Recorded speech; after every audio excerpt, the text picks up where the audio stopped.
Yo, let's go.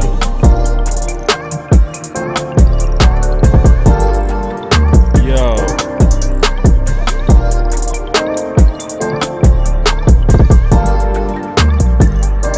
all right,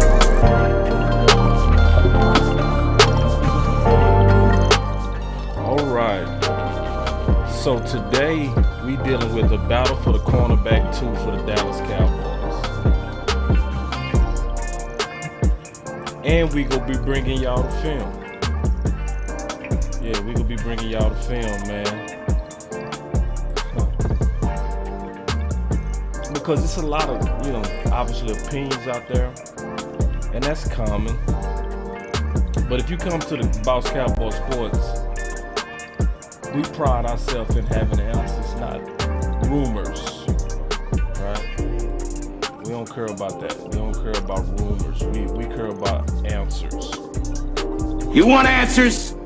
That's what we care about. We care about answers. So we gonna give it to you. Y'all sit back, man. I'll be right back.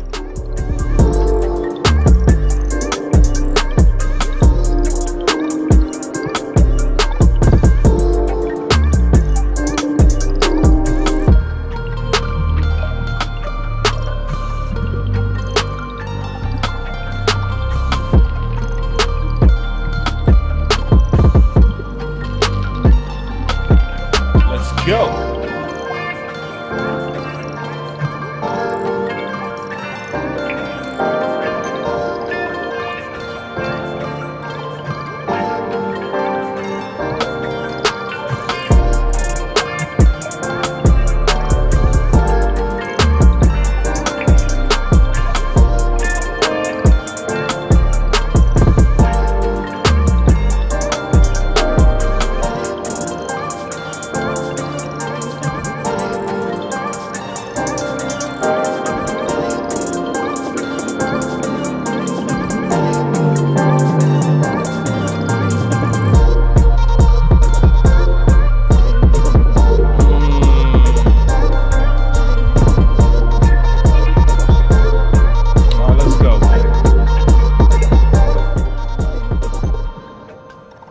Let's get it.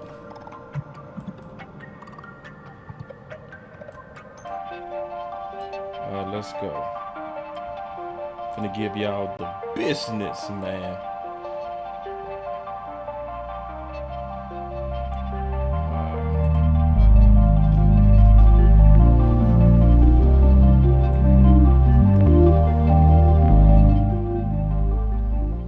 Welcome to Boss Cowboy Sports, where your voice matters. I want to definitely dig into this particular show because this is one, that I think a lot of people got questions about. So, and it's a panic. It's been a lot of panic on cornerback two. And one thing I'm gonna say about cornerback two is we kind of get into it. I'm not as concerned about cornerback two as maybe some people, and a lot of the fans. I think most of this is honestly an overreaction. So real quick, one of the most important things I'm gonna say as we talk about cornerback two. Let me also get y'all real quick. Give me a second to get y'all up in here.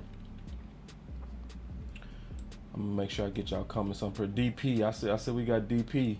We got DP on the live. What's up, man? So I see Marcus, DP, Purple, Bert, Edward, Michael, Jeffrey, True Vibes. What's up, True?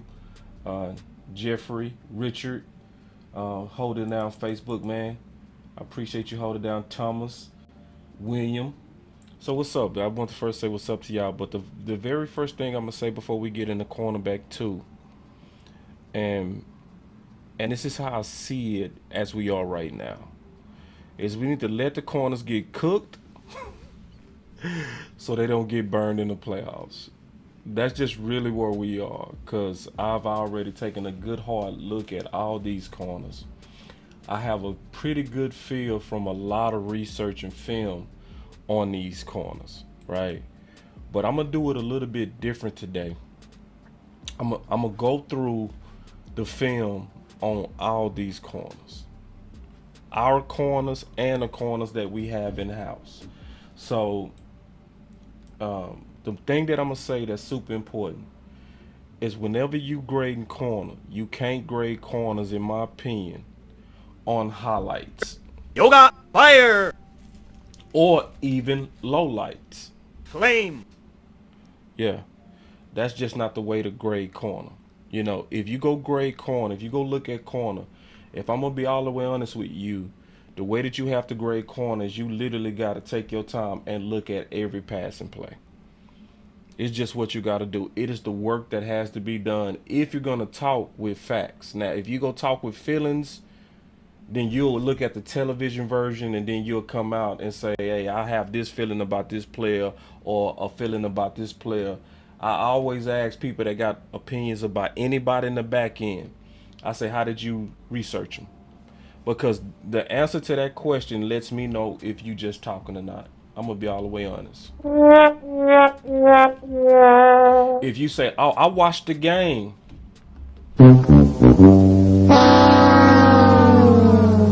that tell me right there you just talking. But if you say, hey, I looked at the All-22 and I was looking at those guys on passing plays. Okay. Now we can debate. Now we can have a real discussion, because the most important thing I'm going to tell you is when anybody talking about safeties or corners, you have to look at the All-22 if you go get a real feel for those back end players. And it's more so because of how the camera works. So if you're watching the game on television, it is impossible to know during the whole game who's winning the downfield matchups, because the camera doesn't follow the downfield matchups. It only follows the ball. So when people hike the ball, it goes to the quarterback. So the camera is going to go to the quarterback. If he hands it off, it's going to go to the running back.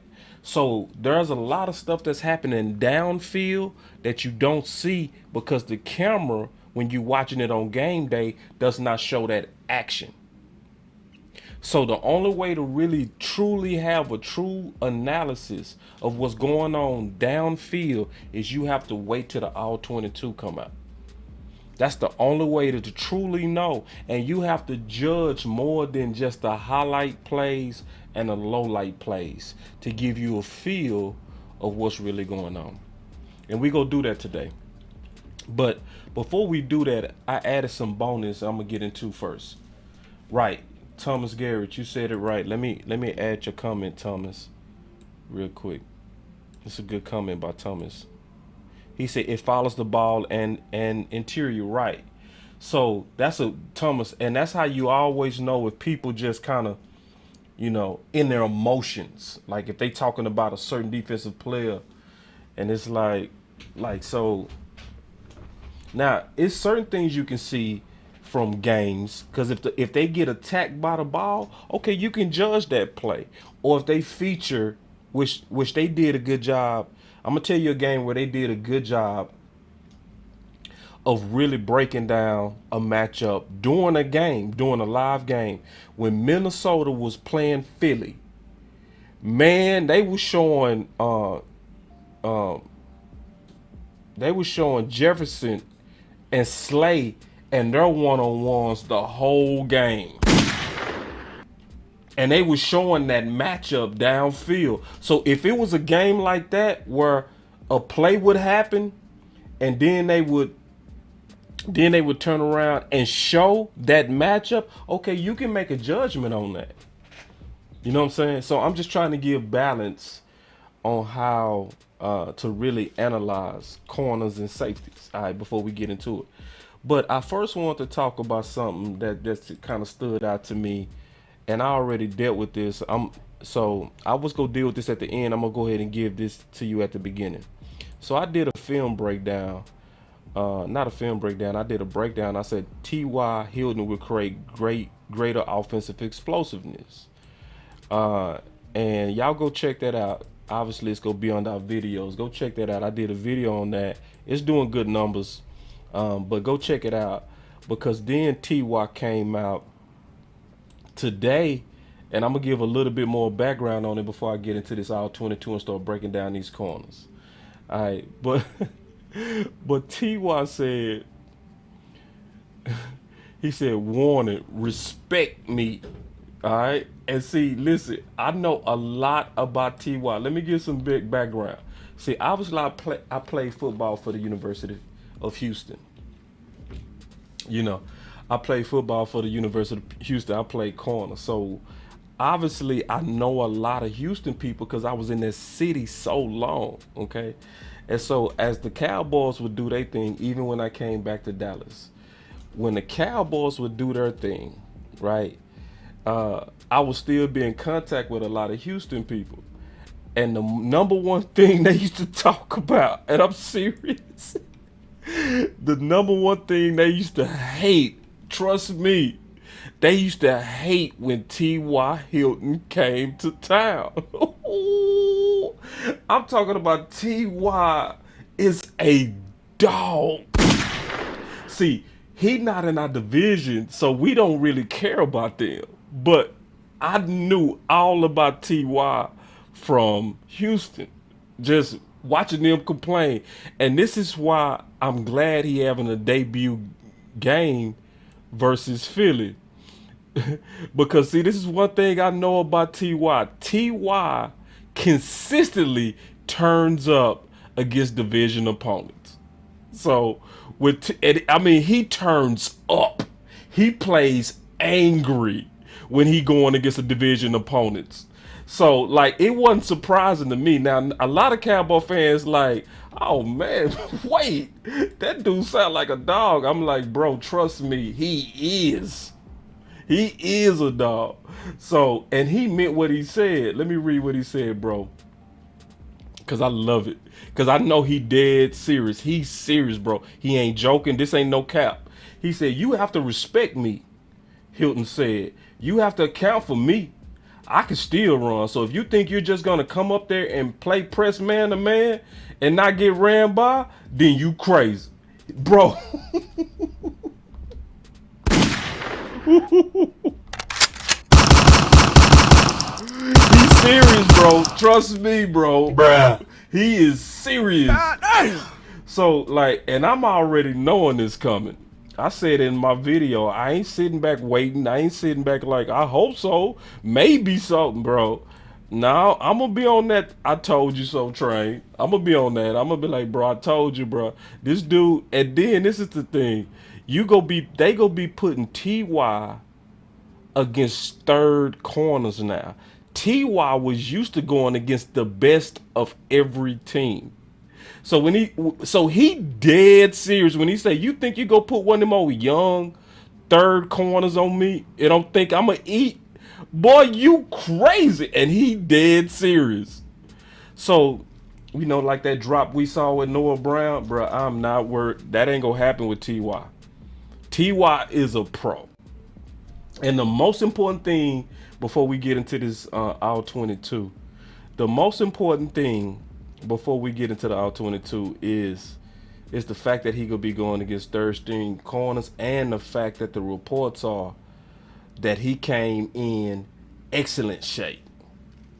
Excellent. So the fact that he a professional that's gonna be in shape, that's what I'm saying. Go check out the video. It's only about 10 minutes.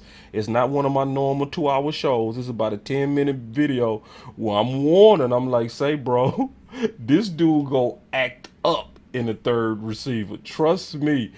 Like, it's gonna be more about, is he gonna get his targets? That's the main question. But he is gonna win. He's gonna be like Cobb or better. Yeah, I heard the same thing, Bear 24, that he ran like that. He's still fast. You know what I'm saying? So anyway, now I want to kind of get straight into the film. So, now, because this is what I'm gonna do, y'all. I'm gonna cover Kelvin and Bland and even Diggs. I'm gonna cover them last. Because I'm going to go through their film last. I'm going to actually go through real live film. All right. But the first person I'm going to start with is Mackenzie Alexander. So y'all just give me a second. Let me pull up his film. Y'all give me 1 second because we go through this live. This is live. This is live All-22. So I ain't prepped this. I didn't get a chance to cut this. This is going to be just going all the way through it. Now, I also want to tell y'all can do this yourself. It's free. You can go to the NFL.com and look at the All-22s for yourself. And that's very important to do, especially when you're talking about making judgments on some of these players. You want to be able to look at it, look at them actually cover, and I'm going to show you how to do it. Today, I'm going to show y'all how to do it. So give me a second. Well, or at least I'm going to show you how I do it. All right. So you should have a good idea just from watching. Now, this going to be like school. This ain't going to be one of my normal shows where I'm doing a bunch of talking. We're going to be more so doing a bunch of looking. All right. And that's just what film is. Film is boring. It's free. Yeah, Marcus, is free. If you go to NFL.com, it is free. And you can pull, and I showed people how to do that before. I'll show y'all at the end of the show. I'll show y'all how to, I'll walk you all the way through it, how to go get it. All right, so y'all give me 1 second because I got the film right here. So getting ready to look at, y'all give me 1 second. Matter of fact, let's not do Alexander first. Let's do Trayvon Mullen because I already broke down his tape. All right. So looking at Trayvon Mullen, because this is the person that's getting, you know, some of the biggest buzz right now. A lot of people hype on him. A former second-round pick. We would definitely call him a Marshalls, right? And, you know, he has the height. He's 6'1", good weight, pretty good speed. 4'4", you can play corner at that speed, right? So I already broke this down, but looking at the plays that came his way, one of the things that makes him a good fit for Dallas right now, before I get into it, is that he plays over the top a lot. And we've been getting beat a lot. The problem with him is he gives up a lot of cushion. I'm gonna show y'all this. He gives up a lot of cushion underneath, but he doesn't give up. He doesn't give up over the top. So, and the reason is because he plays with a lot of cushion. And you go see me say this a lot today because I was watching a lot of these guys film, and most of these guys don't take read steps. So with him, he don't take a read step. He goes right into his back pedal, and that's what causes that space. But he also dislodges the ball. He get that ball out because he a pretty nice tackler, you know. And he plays hard. And, you know, and I already showed this before, but one of the things about him is he's going to read his key because the tight end is going to block down. And as soon as he sees it, he attacks. So that's what you want to see out of corner. Somebody that's going to read his keys and come up and field. Because corners got to field too. People don't know this, but corners are the last containment. Most people don't know that. It's not the defensive end. The last containment is corners. So he showed a lot of times that he's willing to go up and be physical. But with him not taking read steps, he gives up a lot of routes underneath, like that one. You know, if he just took one read step, it would close down that space. But he doesn't. But that's okay because he won't give up the deep ball the way that he plays. And he's fast. You can see that he almost got there on that blitz. And you can see that 4.4 speed. And the thing that I really like about him is he runs a 4.4, but you can see it. You can see it on the field. So when you see him take pursuit angles and come up and tackle, I'm gonna show you that in a minute. You can see that he actually plays fast. So I do like Mullen, but I know if you get Mullen, it's gonna be exactly what I said. You're gonna have to let him cook so that he don't get burnt, right? You're gonna have to let the corners get cooked so they don't get burnt in the playoffs. Meaning you gotta live with them developing these last 3 games. Especially these new corners, because these new corners now getting new coaching. And it take about two, but look at that pursuit. See, that's what I like about him. But he shows game speed, and what I like about him is he runs to the ball a lot. He definitely runs to the ball.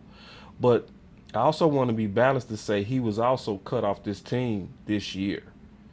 So he's a fresh corner. That's a good break. That was actually a very good break. And he dislodged the ball again.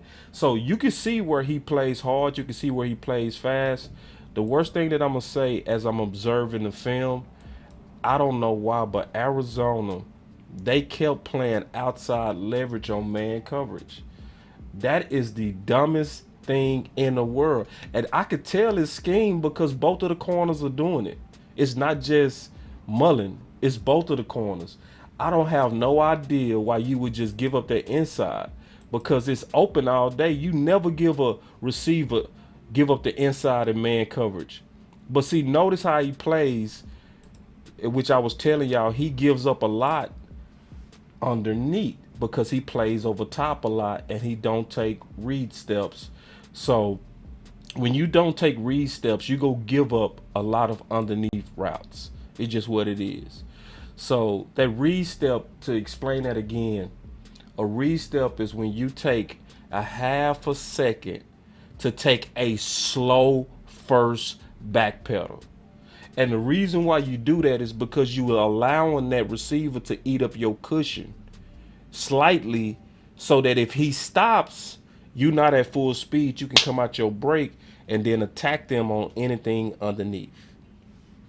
So that's why you always should take a read step. Always. It should be a natural part of your back pedal. And see, I always look for that. Because if you do, you won't get beat under. But see, notice he goes right into his, this is a bail technique he using. This is called a bail technique. He bailing out.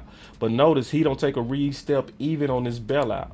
So this is likely cover 3, but there's nobody threatening his zone, so he should have treated it like man, right? So, but notice he giving up everything underneath. So when he comes back, he's able to make that play on the ball. So when I'm looking at Mullen, I can see where Mullen could be cornerback 2. And especially I can see where Mullen could help. He could help with the worst part of cornerback 2 right now, and that's all the corners. All the corners are struggling giving up the deep ball and the big play. That's Anthony Brown. That's Bland. That's Kelvin Joseph. That's all of them. And most of them, from the film I'm going to show you, also, they have bad eyes. Most of them have very undisciplined eyes. So I'm going to show y'all that as well. All right. But I want to first break down Mullen. Let me see, man. I'm going to open up the phone real quick, man. See if y'all want to have any questions on what I'm talking about. Or if y'all want me to, I'll just continue on. But let me just open up the phone lines just real quick. We're going to do a little freestyle just for a second. Take a quick break from the film, and then I get into the next person because I want to show y'all Mullen first. So obviously we got the phone number up. It's 213-205-9022. Y'all can call on in. If not, I'm gonna go back. But once I start them film sessions, I'm not gonna answer the phone. All right, because I want to be able to get all the way through it. I want to be able to kind of tackle it as it comes. All right. So I don't see nobody calling in, so I'm gonna go ahead and get to the next film session. All right. So give me a second. Let me set it up. Y'all be patient. I told y'all it's gonna be like school today, so you know it's not gonna be the best radio or podcast, but this is about if you want answers. If you want answers, this is gonna answer your questions, because now we go put eyes on these guys. You want answers? Okay, we got a call. Boss Cowboy Sports. Boss Cowboy Sports. Hey, boss, it's your boy Rico, man. Can you hear me? Yeah. What's up, Rico? Not much, man. How you been? How you doing? Happy Good. holidays to you, my bro. Happy holidays to you, brother. Hey, I have been trying to reach you and call you. You know, I wanted to touch base with you and give you my thoughts on that Jacksonville and Dallas game. Okay. And you know, Kellen Moore, he killing us. Yeah. And everything you said Sunday, you hit the nail on the head about that run, the pass ratio. It's all about the game situation and when to do it, when not to do it. Yeah. But you know, this is the thing I want to say to all Cowboy fans. I know people say I'll be hard on that, and I don't dislike that. I think Dak's a good quarterback, and I think he can win with him if you have the right coordinator, not to put him in bad situations. The key is with the Dallas is dysfunction. They're dysfunctional big time. And the reason I don't have no expectation for him, because Kellen and Mike is having a war between them. Yep. And Mike can't do nothing with Kellen because Kellen got Jerry Jones's bag in him. And when you look at Mike McCarthy, I take my hat off to him. Any Cowboy fan say he's not a good coach, they're crazy. You crazy. So he got the word. It's like him against. It's like Tupac, me against the world over there. Yeah. And when I look at Dallas, I look at Philly. Jalen Hurts is not a better quarterback than Dak. Now I don't know if he'll be a better quarterback than Dak 2 or 3 years from now, but right now he's not. No, but what I do take my hat off to Philly is they put him in the right system. Yep. They put the right players around him. Yep. To maximize his talent where he is right now. Yeah. And the coaching staff, from the owner to the general manager to the coaching staff all the way down to the ball boy, is on the same page. Yep. But that's not the case with Dallas. No. And it's not going to be no case with that Dallas until Jerry let a coach come in there, pick his staff, bring his culture in there. Until that happens, we're going to look like can't get right on life. Just can't get right. Right. And it hurts me to say that. It does. Because for 20-some years, 26-some years, I've been a Cowboy fan for a long time. I'm almost 50 years old. I can remember back to the Dorsett and Hank Stram and Tom Landry days. And when Jerry first bought the team. Yeah. I don't have no expectation for him because it's a saying. And I tell my cousin that he's a big Cowboy fan. He gets so hyped. Man, we got so much talent. Man, we can do this. Man, we can do that. But it's old saying, Darren Earnhardt Daddy said it one time when he told his son in that movie, it ain't the man with the fastest car, it's the man who refused to lose. And Dallas not mentally tough, is not on the same page because of the culture of that team that Jerry and Steven has built. It's a cancer. Right. And until they realize that they got to look themselves in the mirror and realize, hey, you can buy all the talent in the world you want, but if you don't have that right inner structure to lead them, it's the blind lead the blind. That's all I got to say, man. I appreciate your call, Rico. All right, man. I'll holler at you. Okay. That was Rico. So, I do believe that the Dallas Cowboys can win. I think this is be the year that they could win because the NFC is so weak right now. It's so weak that we would just have to get hot and rebound from the stupidness. Boss Cowboy Sports. Hey, what's up, boss? It's B Bird, man. What's happening? Hey, what's up, B? Nothing much.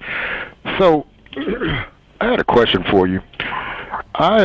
This is before last weekend. I happened to see the Kurt Warner breakdown of our game against the Texans. Mm-hmm. And the thing that most concerned me, man, was he kept saying, I guess most people would look at it and be critical of Dak, but I was more critical of how many times he said, I don't know what we're doing here on this play design. And it was just, I don't know what we're doing here on this play design. What are these guys doing over here? And why is this guy here not running the clear out route? And why is it the middle of the field open? And there's a lot of different things. And what I'm saying is, I think what ends up happening, if you look at the one that he did against, we played against 49ers last year, it was obvious it was play design and play call that kind of killed us. We're not getting any kind of maybe advantage coaching-wise from Kellen Moore. I don't put it this way. After that video I saw, my optimism went way down because what I'm saying is if that's the case, it's not like defense coordinators of other teams don't see this too. Yeah. And see our limitations. And what it is just an inexperienced play caller, a play designer over there, making the calls. And one of the things I also said, I want you to comment on it, but one of the things I tell people when we're discussing that is that, reason why Dak got to make better decisions. Well, Dak has to make decisions in 4 seconds or less with 300-pound guys coming at him. Play design is done in off season in the office. He have no pressure on you to make a good play, a design play. I just don't know how we're going to be successful in the playoffs going against these top tier defenses when we're so limited on offense. And my question to you would be, is this something that's common in other teams where some of these plays look like what Kellen plays look like? I'm talking about the deficiencies. Because if it is, then it's kind of weird. But if it's not, then we really are operating under a degree of difficulty offensively that nobody else is operating under. Yeah. Give me a second. I'm gonna answer that question with the playmaker. Okay. All right, man. Okay. Let me pull up the playmaker and I'm gonna answer that question. Appreciate it, B-Bird. All right. That was B-Bird. So give me a second. Let me pull up the playmaker. Give me 1 second. Y'all be patient.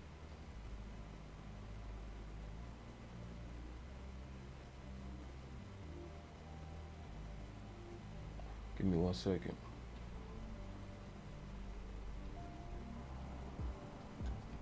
Y'all give me 1 second. Okay, hold on. Still a minute.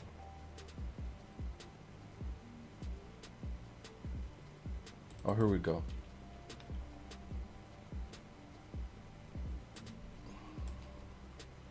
All right, so to answer B-Bird's question, is nobody better to answer this question than the playmaker? And this was after the San Francisco game. All right, so just listen. Mike, Troy was talking about, your guy beating beating the man on the other side. We're worried too much about scheming guys open. Is it on the receivers? Is it on the coaching to get the receivers the ball? Now. That's the NFL now, guys. I've been talking about that for a while. When you see it. So the first part is the B-Bird. He said, is that common? Is that going on around the league? Yeah. Even Mike McCarthy talked about it. So we're not the only team that's trying to go cheaper, right? By trying to put the weight of offensive success on play calling versus athletes. See, that's what's going on. And it's happening around the league. So I believe this happened from teams that, you know what they always say, it's a copycat league. So who been running things for years in terms of Super Bowl? New England. And when New England was rolling, they was doing it mostly without number ones. They was doing it with a bunch of smart role players where it was system-generated offense versus that's why Ocho Cinco never worked out in New England because he was a freestyle route runner. He wasn't somebody that was trying to get open with timing. Right? He wasn't doing that. So he didn't fit. So, typical owners, typical copycat owners are going to look around and say, let's do that because you ain't got to pay one of the athletes $22 million or $20 million like we did with Amari. We can pay T.Y. Hilton and we can have a CeeDee Lamb on a rookie contract and that can allow us to put resources on other positions of need. So it's about economics. That's what's going on. It's about economics. And that's what I call these guys oligarchs, where they collude and they come together and they have these ownership schemes to try to get better pricing with these coaches. That's why as we start rating guys, like we want to rate wide receiver. Oh, he's better than him. He's better than him. And we do it on numbers when it's system beating system now. It's not man beating man. System beating system now. That's why you're going to get these so-called boy geniuses. They try to figure out a way to beat a system, and then I can get less players and come back and beat better players because I'm beating a system. The days of man beating man, we'll never have them again. We'll never have those again. And sometimes it takes away from when it's just time to get down, dirty, and gritty. You know what I mean? And that's one of the things I've always explained. Troy's right. Troy's right. We're expecting now the coaches to come in and design a way to make a man get open, and then instead of expecting the man to use his talents and gifts and get somewhere and get open. And that's where we are. And it's even worse, to B. Bird's point, because remember, Mike McCarthy came out and said he's never been in an offense that ran so many option routes. So when you also add that to the equation, it's almost really amazing that Dak is doing so good. If you think about it, if you really think about it, if you think about how much they threw on Dak plate, you like, bruh, it's a wonder that you still any kind of way successful. See, I already showed y'all that 3 of the interceptions came from Kellen Moore's system. PFF, who I don't trust at all, they said up to 6 was not on Dak. I would have to go double check because they might be counting tip balls. But I know 3 was system generated. So, B. Bird, when you add in the fact and the trend of the league trying to get cheaper by going with these Kellen Moores, that's why he says so-called boy geniuses. He wasn't just talking about Kellen Moore. He was talking about the Kellen Moore type. Mike, Troy was talking about, your guy beating beating the man on the other side. We're worried too much about scheming guys open. Is it on the receivers? Is it on the coaching to get the receivers the ball? Now. That's the NFL now, guys. I've been talking about that for a while when you see it. And that's why as we start rating guys, like we want to rate wide receiver, oh, he's better than him, he's better than him. And we do it on numbers when it's system beating system now. It's not man beating man. That's why you're going to get these so-called boy geniuses. They try to figure out a way to beat a system, and then I can get less. So-called boy geniuses. He wasn't talking about just Kellen. He talking about the Kellen types. He's better than him. And we do it on numbers when it's system beating system now. It's not man beating man. That's why you're going to get these so-called boy geniuses. So what do we have? What would you call that guy? Man, that's why you're going to get these so-called boy geniuses. They try to figure out a way. Going to get these so-called boy geniuses. They try to figure out a way. Boy geniuses. They try to figure out a way to beat a system, and then I can get less players and come back and beat better players because I'm beating a system. Yep. So I just wanted to answer that question thoroughly. That just what's going on. Now, we still should have hope for a couple of reasons. We shouldn't be just totally anti-hope, all right? Because the one thing about option routes is option routes, when done right, it's unstoppable. But the problem is it's like herding cats. Especially now that the defense knows the key to stopping us is to show disguises and different looks that can confuse your weapons or even confuse Dak. So the cat is actually already out the bag. So that's why I'm being all the way honest. Y'all ever notice when we go into passing, we start losing games? You can look at it series by series too. See, because you can't do all those disguises and stuff like that when you're running the ball.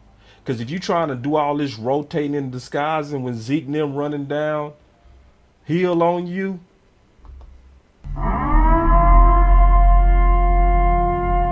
you will have to line up and play when Zeke and them and Pollard is rolling. It ain't no disguising. you have to play straight up. It ain't no disguising. See, when you make the game like chess, this is the last thing I'm gonna say on Kellen, because this ain't about Kellen. This is about these corners. But since B Bird called in with their freestyle, I'm gonna answer this question. Front office, when y'all gonna realize this boy ain't genius, man? Y'all thought he was a chess player. He not. I'm just being honest. He not a chess player, dog. So the faster, but this is also a reason to have hope right now too. I don't know if y'all notice. I don't know if y'all keeping up, but I'm being all the way honest. It's a lot of talk about Kellen lately. It's more than usual. And this is the pattern I noticed on Kellen. Kellen always call a hellified game when it's a lot of heat on him. So it was a lot of heat on him after Green Bay. It was a lot of people calling him out. He was the womp womp of the whole city. And the next game was Minnesota. What did we do on Minnesota? So I feel good, man. I think we finna go in there and mollywop Philly. I think, boy, especially if Hurst don't play. Ooh, if we come in there running the ball, that's gonna be mollywop. We go mop them. But the scary part about Kellen is we don't know which offense gonna show up. We never know. We never know. We don't know if you gonna come out and target your stars like you did before and it worked when you targeted CeeDee Lamb and Gallup early, you got them balls going. Or you might decide to try to make Noah Brown the hero like you tried to do versus the Jags. And the playmaker won against that, where you trying to make your stars role players and your role players stars. So we don't know which Kellen gonna show up. Let's just be honest. I was on the Philly show yesterday with content creators, and they was trying to say, make a prediction, bro. I'm gonna be all the way honest. For the first time, I couldn't. I just couldn't make no prediction because I was over here like, bro, I don't know which offense gonna show up. Now, if I knew who we were and I knew what type of style we was gonna come out with, if I knew that the big dogs was gonna eat first, like Coach Marv say, every game, just like with Emmett and Irvin in the 90s was gonna eat first. They was gonna be treated just like the fathers of some people's house. Cause in my house, back in the day when I was growing up, my dad ate first. Every time. Thanksgiving, dinners, breakfast, he got the first plate. I don't care what, Mama, I'm hungry. Who, Mama? No, big dog eat first. So if Kellen come out with the big dogs eating first, Pollard, Zeke, CeeDee Lamb, Gallup, man, we gonna be all right. But if he come out like, I'm finna give Noah Brown a bunch of targets, it's gonna be Jags. So we gonna just have to wait and see, man, and be all the way honest. The only thing we can do is keep the pressure up. Just to keep it real. Keep the pressure up because people are listening. That's all we can do. And I'm content with that. If we lose, and I know I did my best to sound the alarm, if we lose and I know I wasn't sitting back just making content to make y'all feel good, I'm gonna sleep good at night. So, all right, but getting down to the film. All right, so we gonna get down to the film because that's what we here to do. We gonna take a look at all these guys with the film. Hopefully I answered your question, B Bird. So we gonna look at this All-22. So looking at the All-22, I would always say use search features. Because if you use a search feature, I'm going to show y'all how to do it. or how I do it. If you want to kind of get a quick glimpse of guys making play, do a name search, right? So I put a name search in here. So every time Mackenzie Alexander made a play, I'm gonna be able to go right to it. So let's just let this one play. Hold on. Actually, I ain't click on it yet. Let me click on it first. So this is raw. So y'all finna see. This is raw, man. And this is raw and uncut, bro. Y'all give me a second. All right, hold on. All right, so this is so I'm gonna show this part first, but then I'm gonna show what I think we really should be doing. So this is him right here in the slot, and you're gonna notice that he plays a lot of slot, right?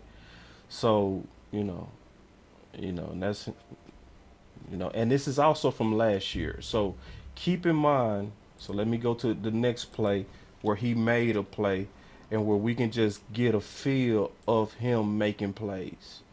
That's the first way to kind of just get a glimpse if you're trying to get a fast glimpse of these players. So I just did another name search. Yeah, and did this see right there, he was loafing. I don't know if y'all peeped that, but he was loafing.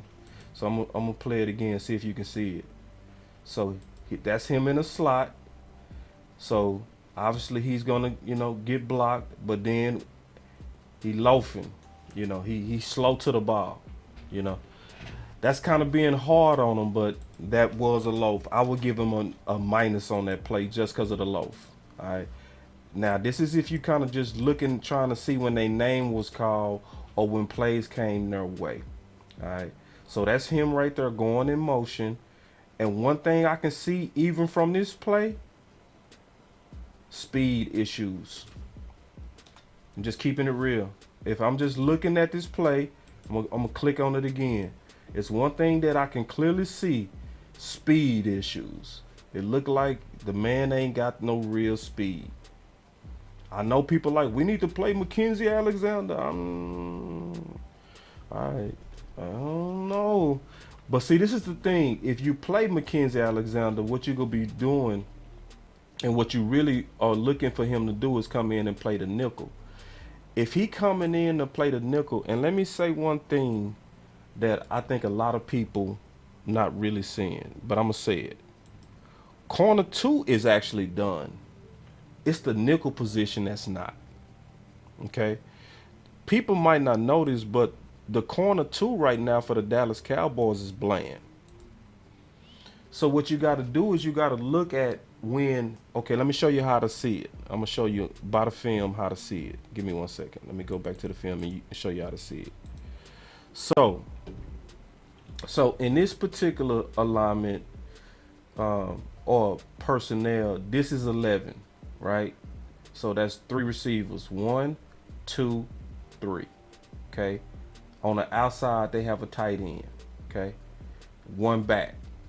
So a lot of people might not know this, but defenses, they always wait till the personnel first goes into the huddle of the offense, and then they the ones who decide how to counter it with the right package.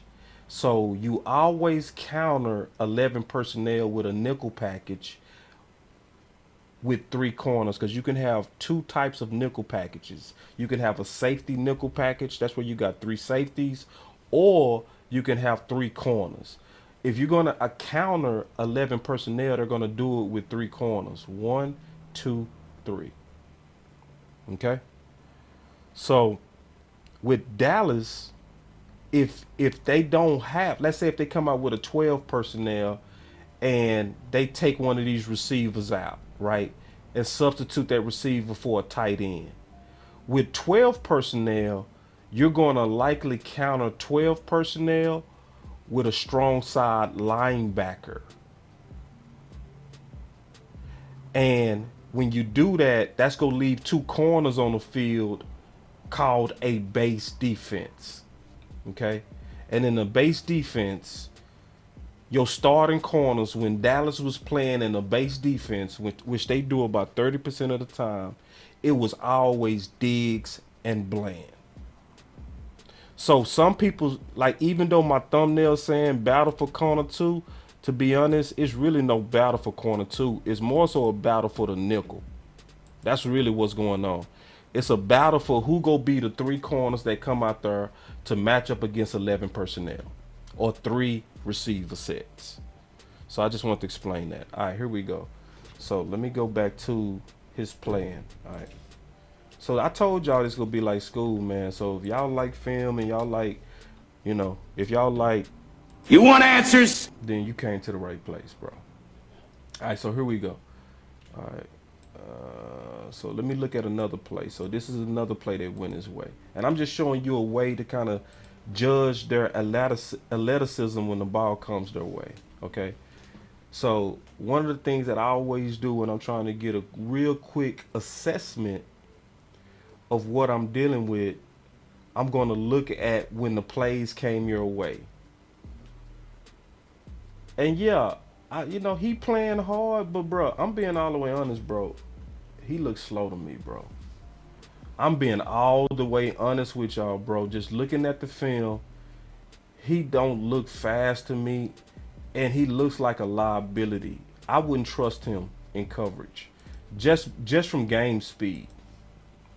Just from game speed, I wouldn't. Just being all the way honest. And I'm doing a name search right now to just look at when the ball came his way. So when the ball came his way, I'm trying to get an indication of what you do. So this is him right here. And just, he getting cooked everywhere.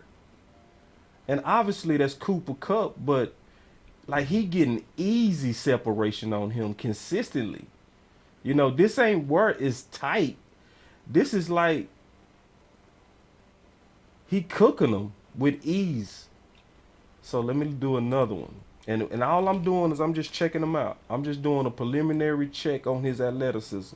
Then I'm going to show you the ultimate way to look at these guys. So right now I'm doing a name search. So with that name search, I'm able to kind of take a real good look at them and that athleticism. Okay. So yeah, he playing tough, but so when you put the film on these guys, like I know a lot of people like, we need to start McKenzie. We need to start McKenzie. Well, the first thing you see about McKenzie, dog, is McKenzie ain't playing no outside corner, bro. So we need help at outside corner, and we need help with outside corner, specifically stopping the deep ball. I'm not seeing that with McKenzie. I'm just not. I got us a super chat real quick. Let me take the super chat. He said, if it's me, I'm going to stick with KJ. We just got to go through the growing process.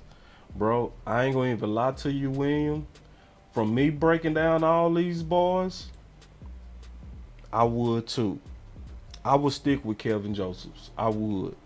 Or if it's any other one that I would gamble with, it would only be maybe Mullins and Nashawn Wright. But we going to talk about that. But you already kind of digging deep into my Kool-Aid, because I already started talking about let corners get cooked so they don't get burned in the playoffs. The most important thing is we need to be decisive. Because they talked about it's a cornerback competition. So, and when they doing a cornerback competition, I've been in those competitions. If it's a true competition this week, they are looking at everything. This week, they grading everything about them to determine who gonna be the nickel corner. So they judging every one-on-one rep, every team rep, every 7-on-7 rep, and they grading those guys, and they grading them equally. That part we can't see because we're not at practice. We not at practice. But when they said it's an open competition, I already know what they doing. They grading every one-on-one rep. They grading every 7-on-7 rep at practice and every team rep. And the person that get the highest grade according to playmaking and alignment, they end up being a starter for Philly. That's how it worked. That part we can't see. We blind to that. But let me show y'all the ultimate way, in my opinion, to really break this film down, especially if you're trying to look at the film according to our needs, okay? So if you're trying to look at the film according to our needs, all right, God dog. If you're trying to look at the film according to what we need, the really way to do it is to look at it according to the passes. Okay. So if I look at it according to passes, what I'm doing now is I'm looking at the corners out there on passing downs, because a lot of times you what you got to do when you're trying to scout corners or grade corners, I got to look at every rep, because sometimes, let me explain this about corner. Yeah, I know Kelvin Josephs got beat, but sometimes other corners get beat and they never threw the ball, or they never saw it. Or you got to be able to see, is this corner giving up consistent separation? That's why I got to look at each pass play. Because if I look at each pass play, now I can see what you're doing consistently when we are in threat of a pass. And I can grade and say, was you in position? Did they get separation on you? Did you get beat with a double move? I can see all of that even if the ball is not thrown. And so when I hear people say this person needs to start, or this person needs to start, or this person got stiff hips, this person got loose hips, like, how do you know? That's always my first question. How do you know? Oh, I watched the game. All right. So now I got it up showing pass, and we getting ready to go through all of these bars. All right. So I already got all they plays broken down. All right, because I already took a look. So the first thing I'm gonna look at is, hold on real quick. Right here. So we want to look at Stafford passing. Okay. We want to look at Stafford passing, because when we look at him passing, that's going to tell us, what they coverage skills looking like. All right. So here we go.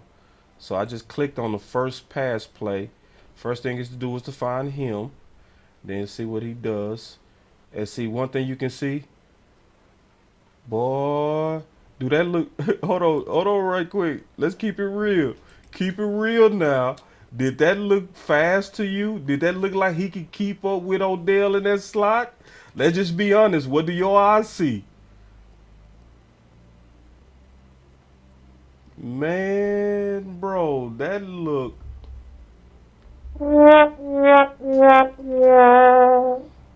Yeah, and Bland already cornerback too. He cornerback too. He already cornerback too. All right, so here we go. All right, so I'm gonna look at another play, and I'm gonna because all I'm doing is I'm looking at passes.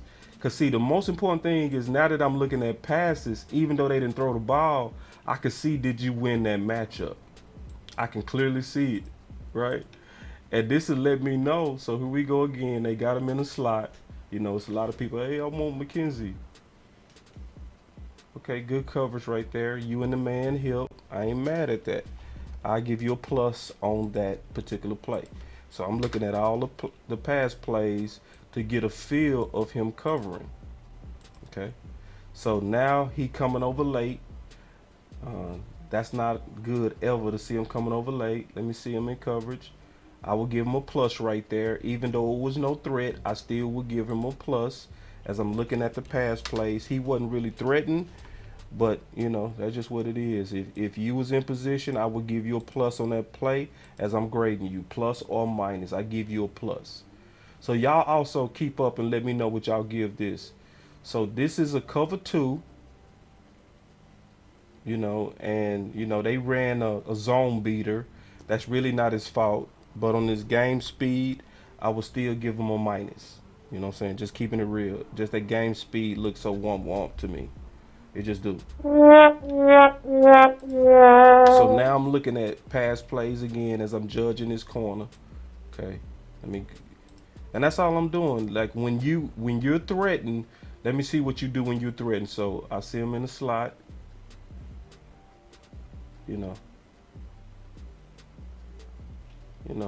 I give him a plus on that. It really wasn't no threat. You know, no harm, no foul. Moving on. All right, so looking at a couple of more pass plays.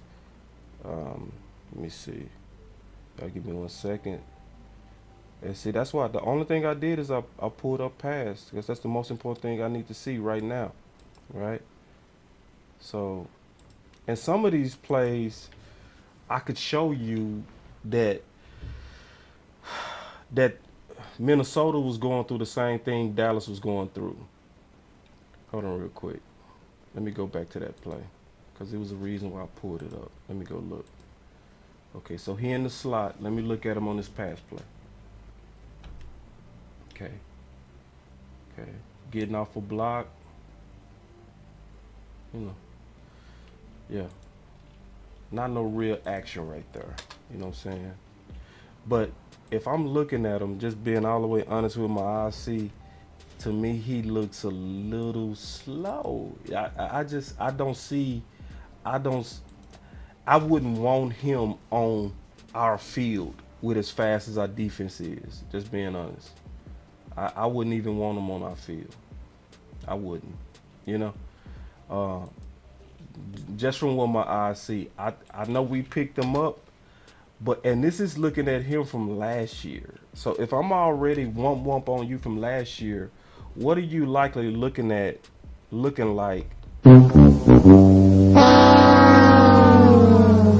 a year later?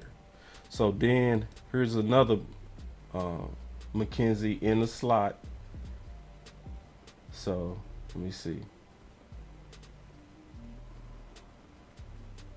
You know, nothing really special there. But see, what I don't really see as I'm watching him, I don't see no real closing speed. I do not see it, especially when you compare him to other people that's around. I just don't see it. You know what I'm saying? So, and that's why we putting our eyes on it. Let me see. Yeah, and see, this is another play, man. He just looked out. This dude looks slow, bro. I'm just being real, bro. I'm not capping, bro. I just don't see it, bro. I'm just being all the way honest. Well, my eyes see, I don't see no explosion left at all. I think he gone. Just keeping it real. All right. So if I was grading him, I would say, nah, keep him on the practice squad. Emergency use only. All right. So now let's take a look at Kendall. Cause see, we taking a look at all of these guys. Y'all give me a second to set up Kendall. All right. So I'm gonna look at Kendall Sheffield. The problem with Kendall Sheffield, just keeping it all the way real, Kendall Sheffield doesn't have much action between now 2021. He had most of his action in 2020. So now we dealing with a guy. Give me 1 second. Let me go pull it up. So all right. So week 17. Y'all give me 1 second to pull it up. Week 17, and he played for Atlanta. Let me pull it up because we doing all this live. This is a live look at they film. All right. So I'm gonna make it hard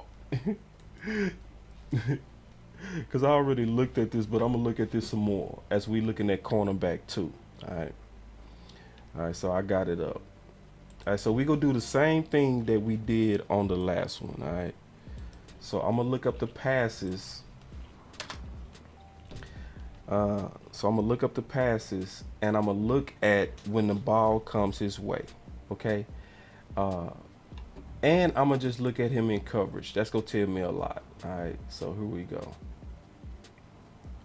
All right, so here we go. So one thing that I noticed about him.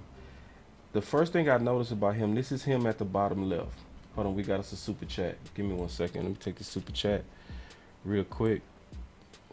All right, hold on real quick. My boy Blackwell, he said, what you seeing is that 50% hustle like X Woods from Alexander. Right. Yeah, his hustle and his speed was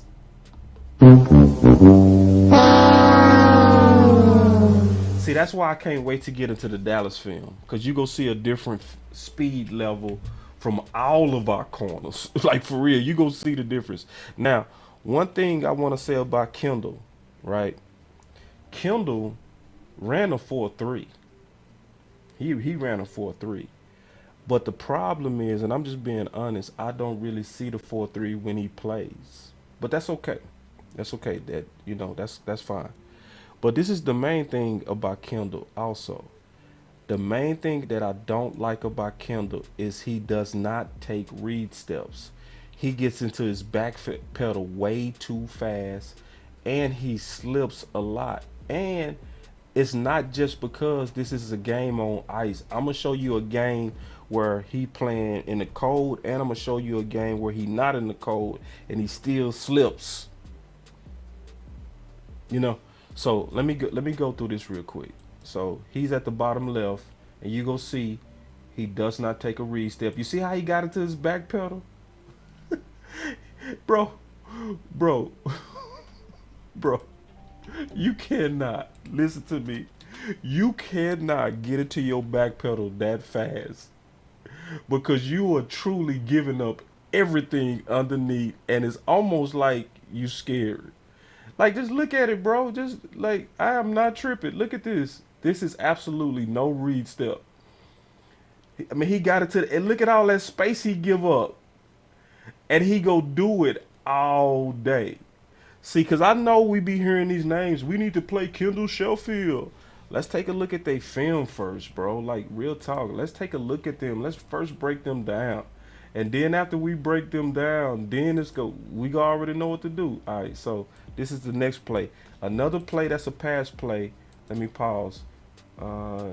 This time, I think that's him at the top right corner. All right, yeah. And this is the good thing about him. And you see how he get into his back pedal? Bro, like every time he does that, he is giving up everything grossly underneath. Literally every time. And he does that consistently. Look, top right up here. Look. Yeah. Bro, he out of there. He out of there way too much. That's why I'm saying you can't just look at these players when the ball going in a direction. You got to be able to look at these players when the ball is not going in a direction. Because then you'll start. Because if I was going against him, I would immediately start throwing stop routes at him. That's the first thing I would do. I would immediately start throwing, because he always getting out of there too fast in his back pedal. Just keeping it real. So this time he's on the bottom left. And I don't know. No, he's at the top right. Let me see. No, he's at the top right. And see right here, he takes about, and maybe it's because it's snow, but it takes him about 4 breaks to stop. That's never good. When you plant and it takes you 4 plants to stop, that is never good. When he stopped, 1, 2, 3, 4. Yeah, see, that's somebody that's going to give up separation. And I can already see it just with his feet. All right, give me 1 second. Let me go to the next play. All right, because I'm really going through this. This is what I would usually do by myself when I'm looking at, but I'm kind of pulling y'all in my life, in my computer, when I'm kind of taking a look at pros or college, just kind of how I analyze some of these guys. So that's him. This time he's at the top right. That time he takes absolutely no read step at all, which is weird. Like, he takes no back pedal at all. Like, so it's super weird. So let me do this. Let me change it. I'm gonna go to a game that's not in snow. Hold on, let me see. Before I do that, it's a couple of plays. Now I'm gonna show a couple of more pass plays real quick to get a feel for them. Here we go. So this time he in the slot, okay? Actually, he was in the slot. I lost him. Okay, where he at? Okay, no, yeah, he was in the slot. Okay, I see him. Okay, pretty good coverage. All right, I ain't mad at that. All right, here we go. So now, one of the things you see is he's, as I was watching the film, It's not just because it's ice. He slips a lot, bro. Like bad. Like he slips a lot. I'm gonna show you it on ice. I'm also show you it on grass. So one thing and reasons why cornerbacks slip is a lot of times how they plant. You got to plant on what we used to call 7 cleats. All right, so you couldn't see it on that play. All right, so anyway, let me go to where he was playing on grass. Then we go back and look at Dallas because we looked at McKenzie, we looked at Trayvon Mullen, right? We looking at Sheffield right now. Then we go look at Bland. We go look at Diggs against the Jags, and we go look at Kelvin Josephs. All right, so let me pull up another game real quick. But the problem is Kendall don't have much reps, so I got to go all the way back to 2020 to get some tape on him because he don't have a bunch of reps even from last year. So y'all give me 1 second. Let me pull up his game. All right. And then we go through another game. Here we go. So I'm pulling it up now. Just taking a look at all these guys. And these are the guys that's currently on Dallas practice squads that we keep hearing about competition. So if we're hearing about competition, in my opinion, we should take a look at these guys, right? So here we go. I got it up. All right. So we got it up. So this is from 2020. All right. So now let's take a look. Hold on real quick. Give me 1 second. Give me 1 second. All right, there it is. That's what I needed. All right. So let me find this play. All right. All right, so here we go. All right, so this is the first pass play. 1st and 10. All right, so just taking a look at him now on better surface. Hold on real quick. I got a super chat. Give me 1 second. Let me take this super chat real quick. Oh, yeah, man. I appreciate the two bones, big bro. I appreciate that. The $2, bro. Always, man. Appreciate that, homie. All right, so check this out. Here we go. All right, so it's 1st and 10. That's him at the bottom right corner. And this is a game you want to watch because you also know going against Kansas City, you will really see him going against good matchups. So this going to tell you a lot, right? So the matchups itself should tell you if he worked this out, right? So here we go, just checking him out. And one thing you can see, that's a clear loaf. I would give him a minus on that because the ball was going away from him and he did not pursue to the ball.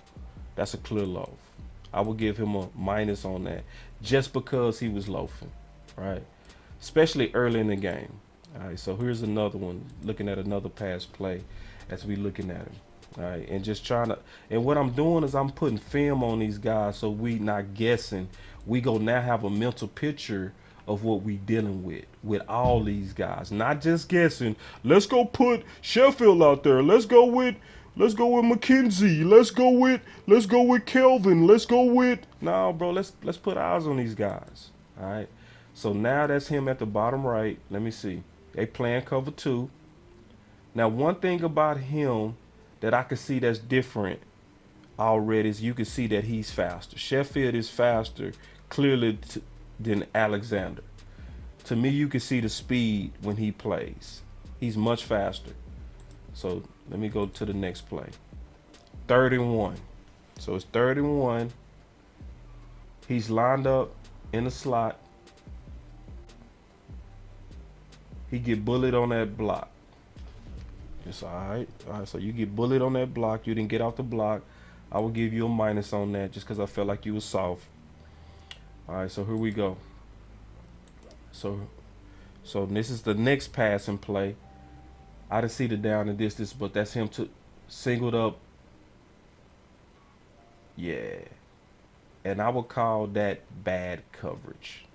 I don't like that coverage because what he did is he gave up the inside and he was on the wrong upfield shoulder. So he get beat off the line first.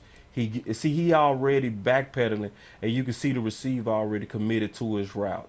So if Mahomes wanted to, that's an easy strike right there. He already winning off the line. Then he win on the inside release. So that's why I say you got to look at these guys' coverage even when the ball don't come at them, because you can clearly see that they can get separation on you. Now, it wasn't that bad of separation, but you can still see the separation. All right, so here we go. Let me go to the next play, the next passing play. Give me 1 second. Hold on. Y'all give me 1 second. All right, here we go. So he gave up the inside on that play. This is 3rd and 10. Let me find him first. So he at the bottom right. Now this is the matchup you want to see because he's getting ready to be singled up on Kelsey.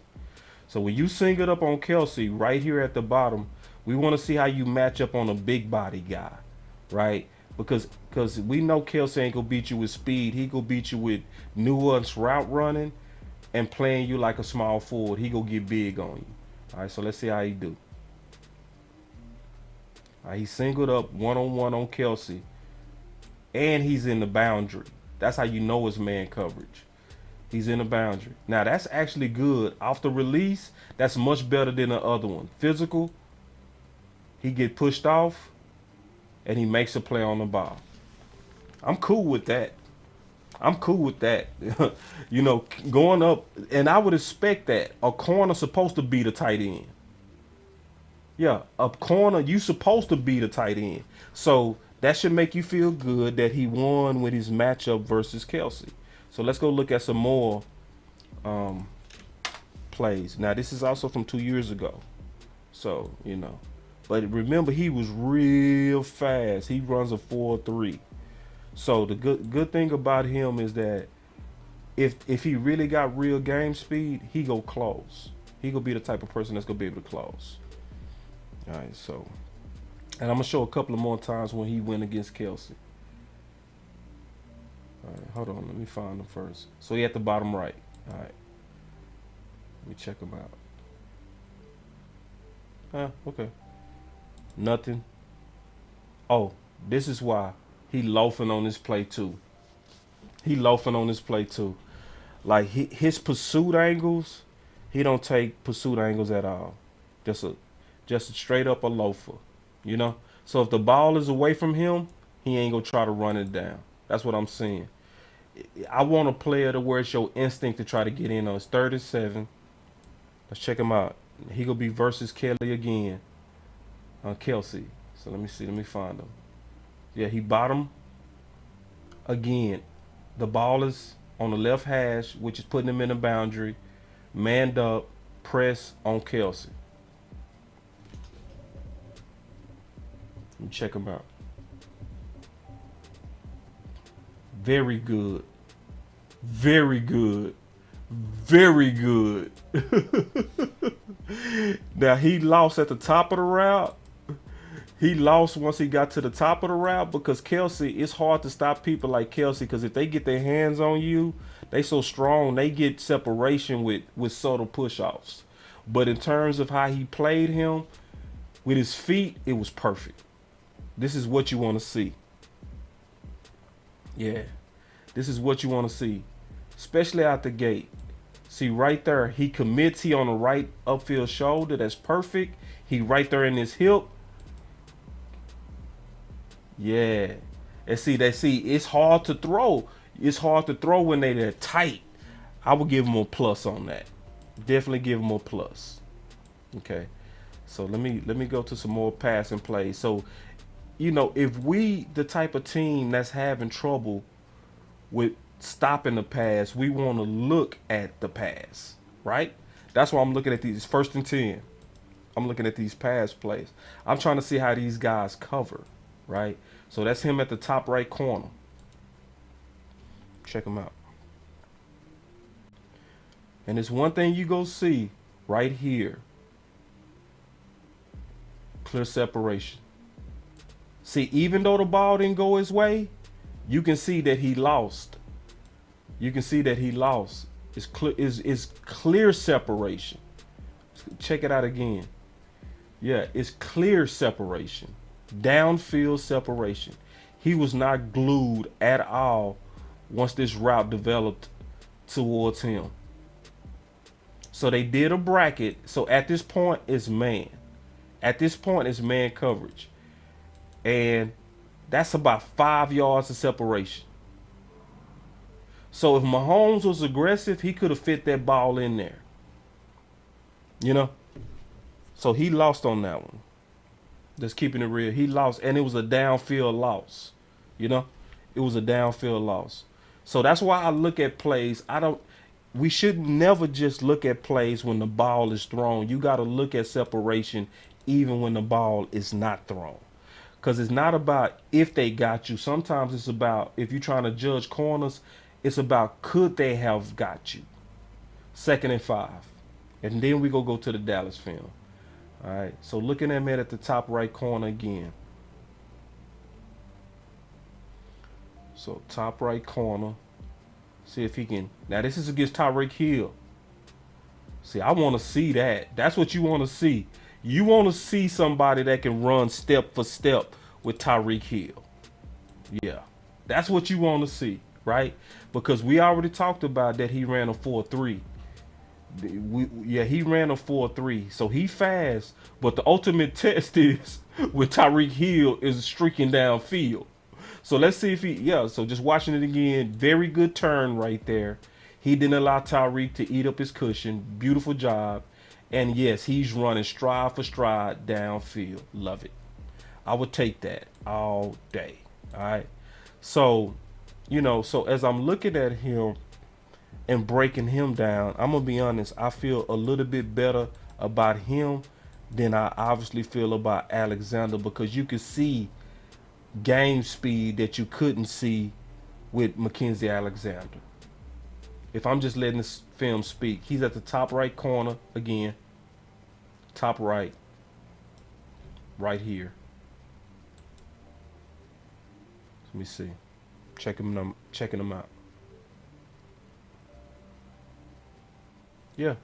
Good tackle up in cover 2. All right. So now let's go check out Dallas, right? Because what we doing is we taking a look at every one of these guys, right? Because after we look at the film on all of these guys, then I want us to then talk about, based on what we saw today, who would you feel comfortable with giving the reps, right? And we go talk about each one of these, and I'm gonna make the case on the guys that I think should be getting most of these reps these final games. Because like I said before, my main thesis is this: whoever they go with, they need to let the corners get cooked so they don't get burned in the playoffs. And I mean that. These are developmental reps now. Like pretty much except for Sheffield and Mullins. Everybody else is developmental. And if you're doing developmental reps, you got to let them develop. You got to let them learn and get cooked. That's just what it is. Because Diggs, remember, was not year 2 and year 3 Diggs. The way that you got year 2 Diggs, or we can even say it like this: the way that we got the second half of the year Diggs, which was much better than his first half as a rookie, he got cooked.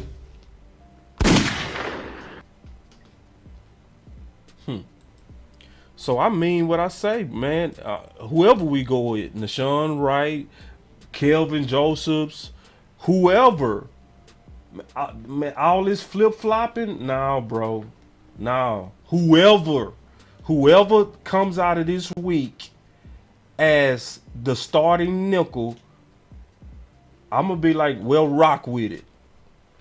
If it's Nashawn, rock with it. If it's Boss Man, rock with it. If it's Trayvon Mullen, rock with it. Whoever it is, let them get cooked. Let them cook, because you don't want them burnt. Hopefully that makes sense.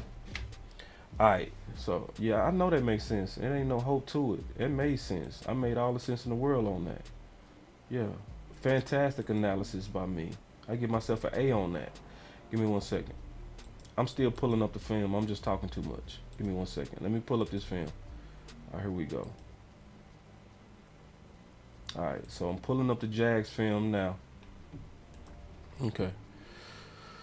All right. So here we go. All right, so we got the Jags film on. Same routine. All right. So I'm gonna look at all the passing plays and we go judge. And that's why I say, man, y'all stay put, bro. This is like school, right? This ain't cute. This ain't gonna have a bunch of bells and whistles and a bunch of production value. This ain't gonna have a bunch of production value, but this is film speaking. And if you sitting here watching, then it's gonna be like, okay, what's your opinion based on what we just watched? Not, oh, I have a feeling and I don't trust this and no. I ain't hearing none of that. Like, all right, so here we go. Let's just only the film. Only the film. All right, so Lawrence throwing out the gate, and this is gonna be fun because now we judging our guys. All right, so here we go. So we got Diggs, Bland, and we got Boss Man. Let's look at all three. All right, here we go. All right, so Boss Man pressed up at the top against Kirk. I do like that Bland and Diggs are on 2 different levels. You definitely want that so they don't get picked. I would say right there, good tackling by Bland and Diggs. But I would also say great coverage up top by Boss Man.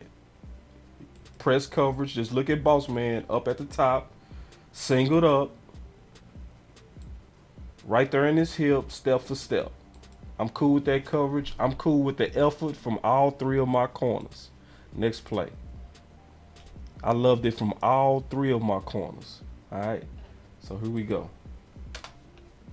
I will give every one of those guys a plus on that play. All right, here we go. So the next play, well, Lawrence threw the ball because I'm trying to look at these guys on passing downs. All right, so we got Diggs, we got Bland, we got Boss Man up top. So we grading all 3. We looking at all 3. Let's start first with Boss Man since he the corporate, he the bad guy right now. So he likely, his read is the tight end, likely. No, they play at cover 2. I know they in cover 2. This is how you know they in cover 2. You know they in cover 2 because he split the threats. Okay, so let me explain this. They in cover 2 because he allows the tight end to clear. Okay, he allows the tight end to clear, and he splits the threat between Etienne and a tight end. That's what you're supposed to do in cover 2. Is you're supposed to split the threats and you break on the ball. I don't like, so that was cover 2. All right, let me go back. I didn't take a look at Diggs film. I was looking at Boss Man. All right, here we go. Hold on. Sticky by everybody. I would give all 3 of my corners a plus on that. All 3 of them, they get another plus. Yeah, on that particular play. Because I'm looking at your alignment and your assignment, and did you do it right? All right, that's what I'm looking at. All right, hold on. All right, hold on. Let me see. 7:35. All right, here we go. So this is the 3rd passing play. All right, so we got Diggs. Now, see, this is a base defense, okay? This is a base defense. This is perfect. This is exactly what I want to show you. See, it's 2 tight ends. This is 12 personnel. Tight end here, tight end here. So what did Dallas counter it with? They actually countered it with a nickel, but it's a safety nickel, okay? So they got 3 safeties. They got Curse, they got Wilson, and they got Hooker. So in the base defense, you can see who the starting number 2 corner is. That's Bland. That's why I told y'all they already know who the start number 2 is. The starting number 2 is really Bland. The battle that they trying to figure out is who go be the nickel. Because in the nickel package, going against 11 personnel, which is 3 receivers, then you got to put in 3 corners, not 3 safeties, right? And if it's 3 corners versus 3 safeties, then that means Bland moves to the slot, and that's when they put Boss Man on the Sean Wright on the outside. That nickel package is a 3 cornerback nickel package. This is a base safety nickel package, which is crazy. Quinn is crazy for this. All right, but judging this play, let me just look at it. Play action, pass. Fantastic coverage by Bland. Ooh, wait, clap it up.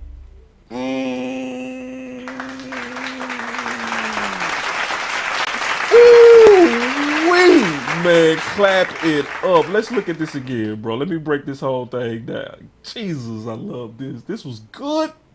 So the first thing I love is notice he slow out his back pedal, which is called a read step, which allows the receiver to eat up that cushion, but he's still, because he's not in the full back pedal, is not in a panic, and he can break on anything underneath. I love it. So the first thing you see is the read step. Then what you see is him playing on the right upfield shoulder. But once he breaks, he speed turn and he right there with him. Ooh, clap it up.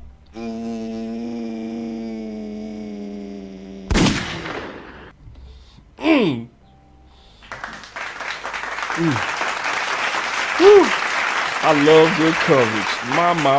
All right, let's keep going. All right, we just looking at all the past plays. That boy Bland gonna be nice. Ooh, Bland.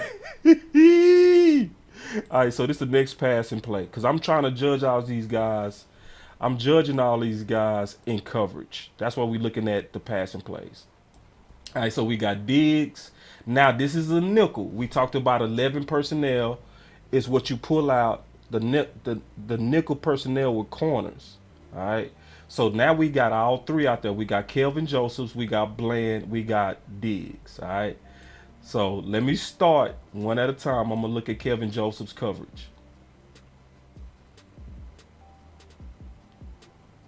I would say Kelvin Joseph's, he missed on that jam, but because he's so fast, it really wasn't no threat, because he had a step on him, but the only bad thing about it is that Kelvin Joseph allowed himself to be stacked right there.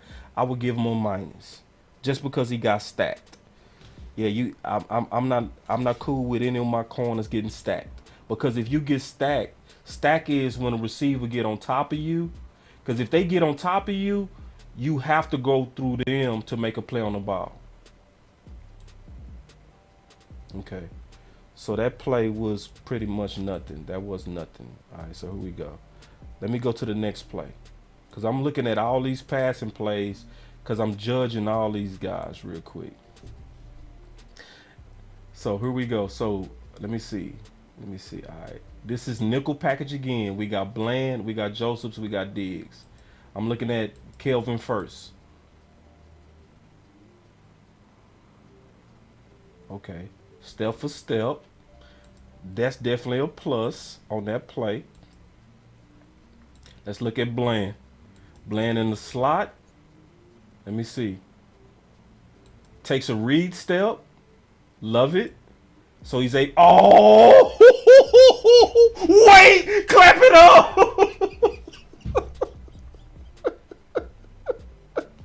Clap it up.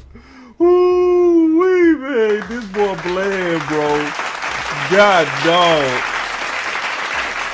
It's the little things, bro. It's the little things. See, it's the fact that he takes a read step. See, when I was talking about when you take that read step, you can break on everything underneath because your body is under control. See, look, he takes a read step, and then when the receiver he plants just as fast as the receiver. Clap it up. Man, clap it up. Whoa. Whoa. Damn, Bland. And he breaks up the ball. Ooh, I gotta watch this one more time. I'm sorry. I'm sorry. Ooh-wee. Oh, man. So here we go. Oh, man. Oh. Wait. Oh, man. Bland. Say, listen, y'all. This boy is nice. And listen, I ain't got no favors, bro. I'm just call it how I see it. If you make a play, I'm going to give it to you. If you don't, I'm going to call you out. But, hey, that was outstanding. Ooh, that was outstanding. Yeah, bro. All right, so this is the next passing play. Now we're in the nickel coverage again. So we got Diggs up top. We got Bland in the slot again. Is that Bland or is that? Hold on, let me see. Yeah, that's Bland, and that's Kelvin Joseph at the bottom. I'm looking at Kelvin first. Yeah, both of the bottom two corners was in fantastic position. Both of those guys would have easily stopped the ball if it came their way. So looking at Kelvin first, perfect position. Over the top, stops with the receiver, he good. Same thing with Bland. Now let me look at Diggs. Looking at Diggs. So all the guys look good to me on this one. I'm giving everybody a plus on this one. Let me look at my boy Diggs up top. Boy, that boy. I would have gave Diggs a minus on that because he did what's called a double stop. Whenever it take two plants to stop, that's a double stop that causes separation. I'm giving Diggs a minus. I'm just being straight up. See, watch his feet. You see those two plants? Now you got to be able to plant on one foot and drive. That's what caused that separation. I'm giving you a minus on that one, big dog. So Josephs and Bland, I give them a plus. I give Diggs a minus. All right, here we go. All right, so now we got all three out there. So we got Bland, Diggs, Kelvin.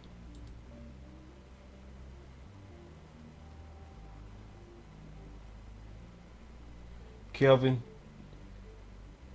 was beat on that, and that looks like he was beat because of assignment.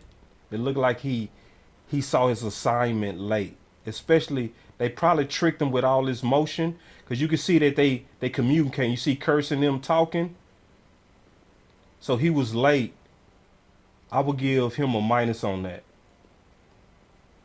Yeah, you get a minus on that, big dog. All right. So here we go. Next play. Next passing play. Looking at Kelvin, Diggs, and Bland. Very good, Kelvin. Bland is flying around. Man, bro. Bland is clear, dog. I don't care what nobody say. Bland is clear. Listen, bro. And I ain't got no favors, bro. I'm sorry. I don't like none of them. All right. So this is a touchdown.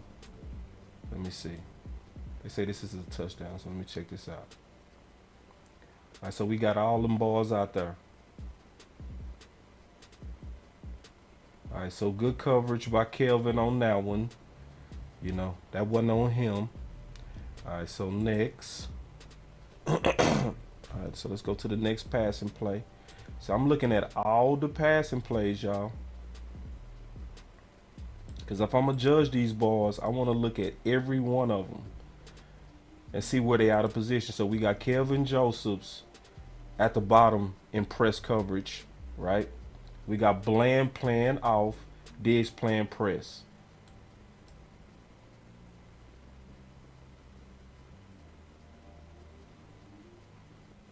Good position by everybody. I give everybody a plus on that particular play. Everybody was in great position. Diggs, Bland, and Kelvin. Very good man coverage by all three. All right. And I'm gonna ask y'all a question real quick. Have y'all noticed, and just keeping it real, have y'all noticed if I'm looking at the Dallas Cowboy corners, I would say just keep boss man impressed. Don't play. Bland is the one that can play that off because Bland is playing perfect discipline off man coverage. But it looked like to me, just looking at it, to me, every time it was man, I would go ahead and press him up because boss man looked fine as long as he playing press. That's what the film's saying to me. I don't know if it's saying that to you, but that's what it's saying to me. All right, here we go. Let me go back to it. Here we go. Y'all give me 1 second. Looking at our balls now. All right. All right. Here we go. All right. So let me pause it. Let me see. Hold on. What boss man? Okay, see, this is another base defense. Yeah, this is the base D with 3 safeties. Yeah. Ooh, man, y'all got Bland messed up, bro. Ooh, man, if y'all don't get out of here, bro, this boy Bland, oh my, bro. And listen, I'm gonna tell y'all, from playing corner, it's harder to cover in the slot than it is on the outside because you have no help. And the receivers got 2 ways. They can attack you with this space. They can also attack you with this much space over here. So your slot guy gotta be a dog. Look at my boy Bland. Man. Undercut him. And see, this is the main thing that I like. Let me explain to y'all why this is perfect. This is perfect because see, one thing that I saw is it looked like he was beat with the speed difference, right? All right, so right there, the receiver is on top of him. I don't like that. But what Bland does that's perfect, notice he does not look back at the quarterback. He only looks back when he closes that separation, which is going to allow him to break up the ball. Watch this. That's Hooker? That's Hooker? Hold on. That's Bland, bro. That ain't Hooker. That's Bland. That's Bland. That's 26, dog. Yeah. No, that's... But either way, yeah, that's 26, bro. That's Bland.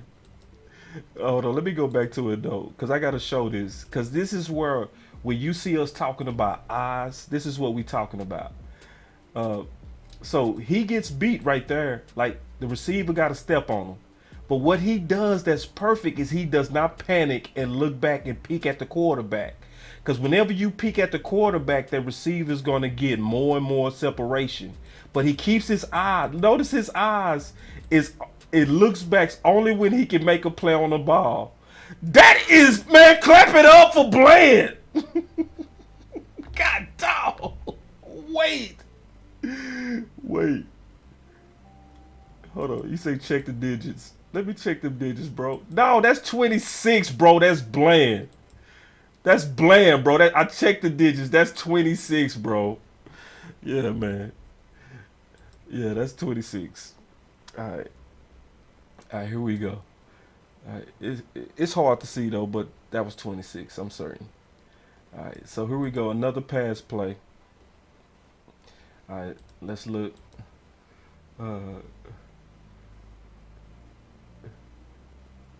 Here we go. All right, so we got, see, slight separation by Kelvin Josephs. Slight separation. I don't like it. I don't like it. Like, I want you tighter, Kevin. I want you tighter, bro. See, I want you tighter. See, right here, you too fast, Kelvin, to allow this, and his eyes are bad. See, whenever you looking back at the quarterback like he doing, notice the receiver is pulling away from him. Notice the receiver pulling up. Whenever you have bad eyes, the receivers pull away. Happens every time. I'm giving you a minus on that one, Kelvin, because of your eyes. All right, here we go. Next pass play. All right, so press coverage. Kelvin is good. Good right there, Kevin. And also, y'all, this is actually prevent defense because a lot of people, they say foolishly and they talk real stupid when they say Dak was going against prevent defenses. This is prevent, y'all. This is what prevent actually looks like. That's prevent. When Dak was throwing for 400 yards, defenses was not playing them like that. That's just people don't know what they talking about. See, defenses only play prevent at the end of a half or at the end of a game. Because people just be talking so stupid just to hate on Dak. It's just the dumbest stuff in the world. All right, so let's keep going. All right, because I'm looking at all these pass plays. So real quick, so far, how does our corners look? All of them. How does Kelvin look? How does Bland look? How does Diggs look? So now they playing Kelvin off man coverage. And let me tell you what I don't like. This is where I think Joe Witt need to do better. It's too many times our corners are playing on the same level. See, that's how you get them boys picked. I was taught that in college, that you never should be playing on the same level because if they cross, they gonna make y'all bump into each other because y'all on the same level. See, that's something that we need to change. And so everybody talked about this particular play. This play right here, which is an obvious athlete on a stiff. So everybody was like, how did Anthony Barr end up on Kirk? This was a personnel mistake. Okay?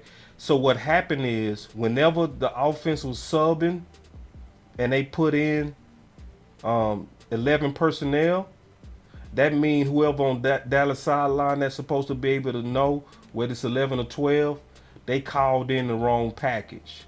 So they called in a base defensive package with 3 safeties, right?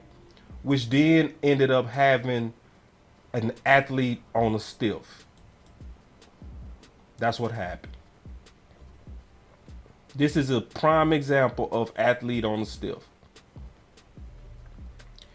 And that's on coaching. That's not even on Barr. Barr should have never even been in that situation. Just being honest with you. Okay. All right, so let me go look at another pass play. Because all I'm doing is I'm looking at these pass plays to judge how these guys are covering, right? And I'm also, so notice it looked like in the first half, they had Joseph's playing press. Now, for whatever reason, now he playing a bunch of off. I want y'all to peep that. So also notice this is another base defense. Who's out there on the base defense? Diggs and Bland. So what is that telling you? Bland is the starting number 2 corner. He's the starting corner in the base defense. So we already got a number 2 corner. It's the nickel package that we trying to fix. And Bland almost missed that tackle. I will give him a negative on that. He almost missed that tackle. Yeah, because if Kirk keep his feet, he can mess around. If Kirk would have kept his balance, he could have scored. See, notice now that Kelvin is now playing back a lot. When in the first half, notice in the first half he was playing press. And when he was playing better, when he was playing press. In my opinion, just keeping it real. Everybody was in great position on that. I give everybody a plus on that play. Every one of them. Every corner. All right, so going to the next pass and play. See, but this is what you got to do, because now when you break down every one of these passing plays, we honestly shouldn't be in a panic if I'm really looking at these balls. And notice again, In the second half, notice what are they doing? Now, Kelvin is paying off.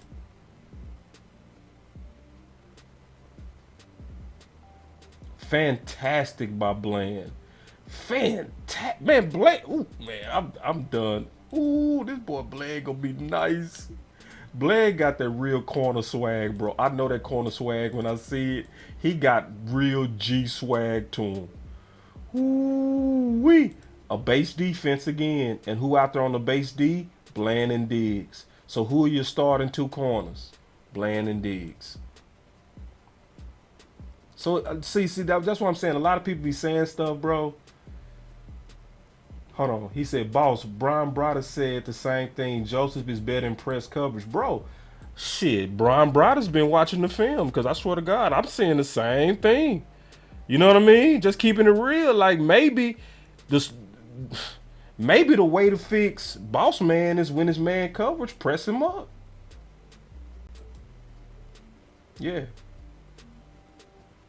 I give it all them balls a plus again. Mm-hmm. Yeah. Yeah, so hold on. Let me check on my boy Bland on his interception. And you know, this interception it's nothing too fancy, it's nothing too pretty. It's just being in the right place at the right time, bad ball, and boom. It just went right to him, you know.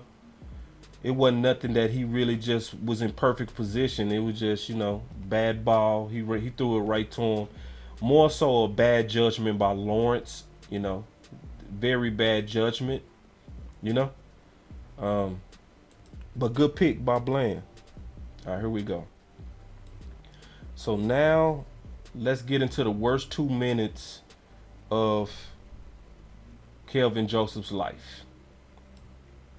Okay. So here we go. This is the worst 2 minutes of his life. So here we go again. In the first half, he was playing press, where he was playing good. He wasn't allowing separation. We all saw it. I showed all the pass plays. So ain't nobody can say he was playing bad in the first half. Nobody can say he was getting cooked. You can't say that because the film don't say that. If you say that, you lying. But when you look at him in off coverage, you see that bad discipline. Because the same thing that caused separation before caused it again. Bad eyes. I'm going to show you. It's horrible eyes. Horrible eyes. See, if you playing man coverage, you got to do all the little things right. So right here, his head is looking inside. He's looking at what he's supposed to. He's looking at the quarterback to try to read his drop. He go read the 3-step.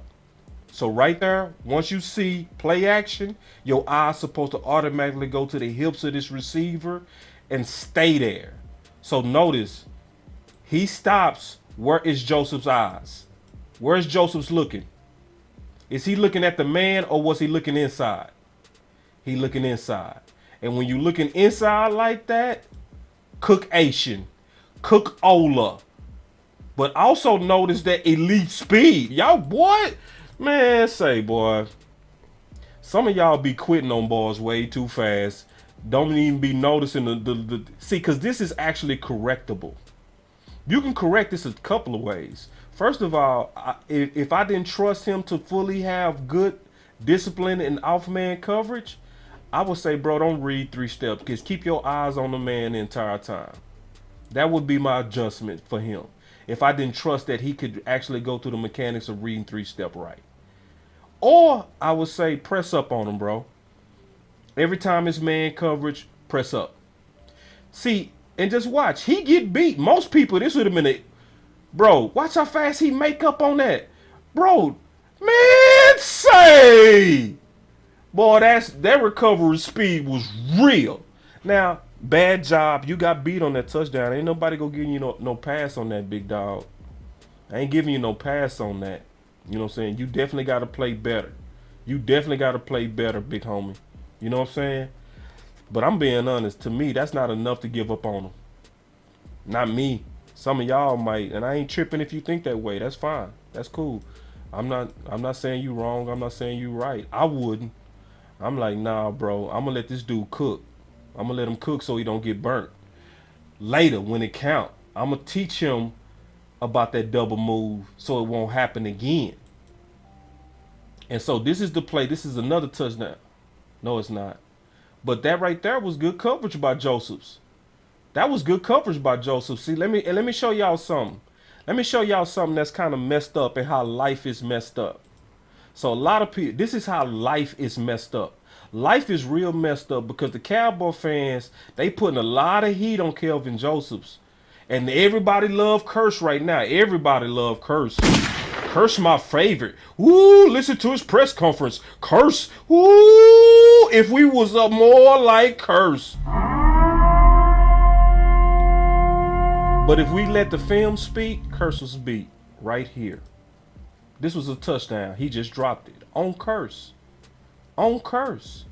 Yeah, watch this. Yeah, watch this. He dropped it. He dropped it. But everybody, oh, let's get rid of. He was talking about Boss Man. He was taking a shot at Boss Man. Shit, if it weren't for that drop, he could have been talking about himself. Ain't that something?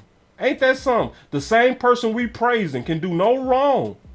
The same person that should have had a touchdown caught on him. That's how life is, though. Life ain't fair, bro. Life is not fair. Look at this. Drop. Drop. Ain't that some BS? Now, if you listen to us, if you listen to the fans, if you listen, I love me. If we had more people like Curse, we would be okay.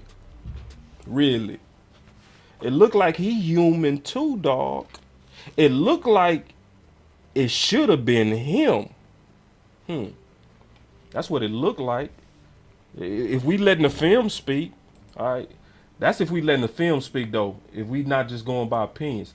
And then on the very next play, let's look at Joseph's. He in man coverage.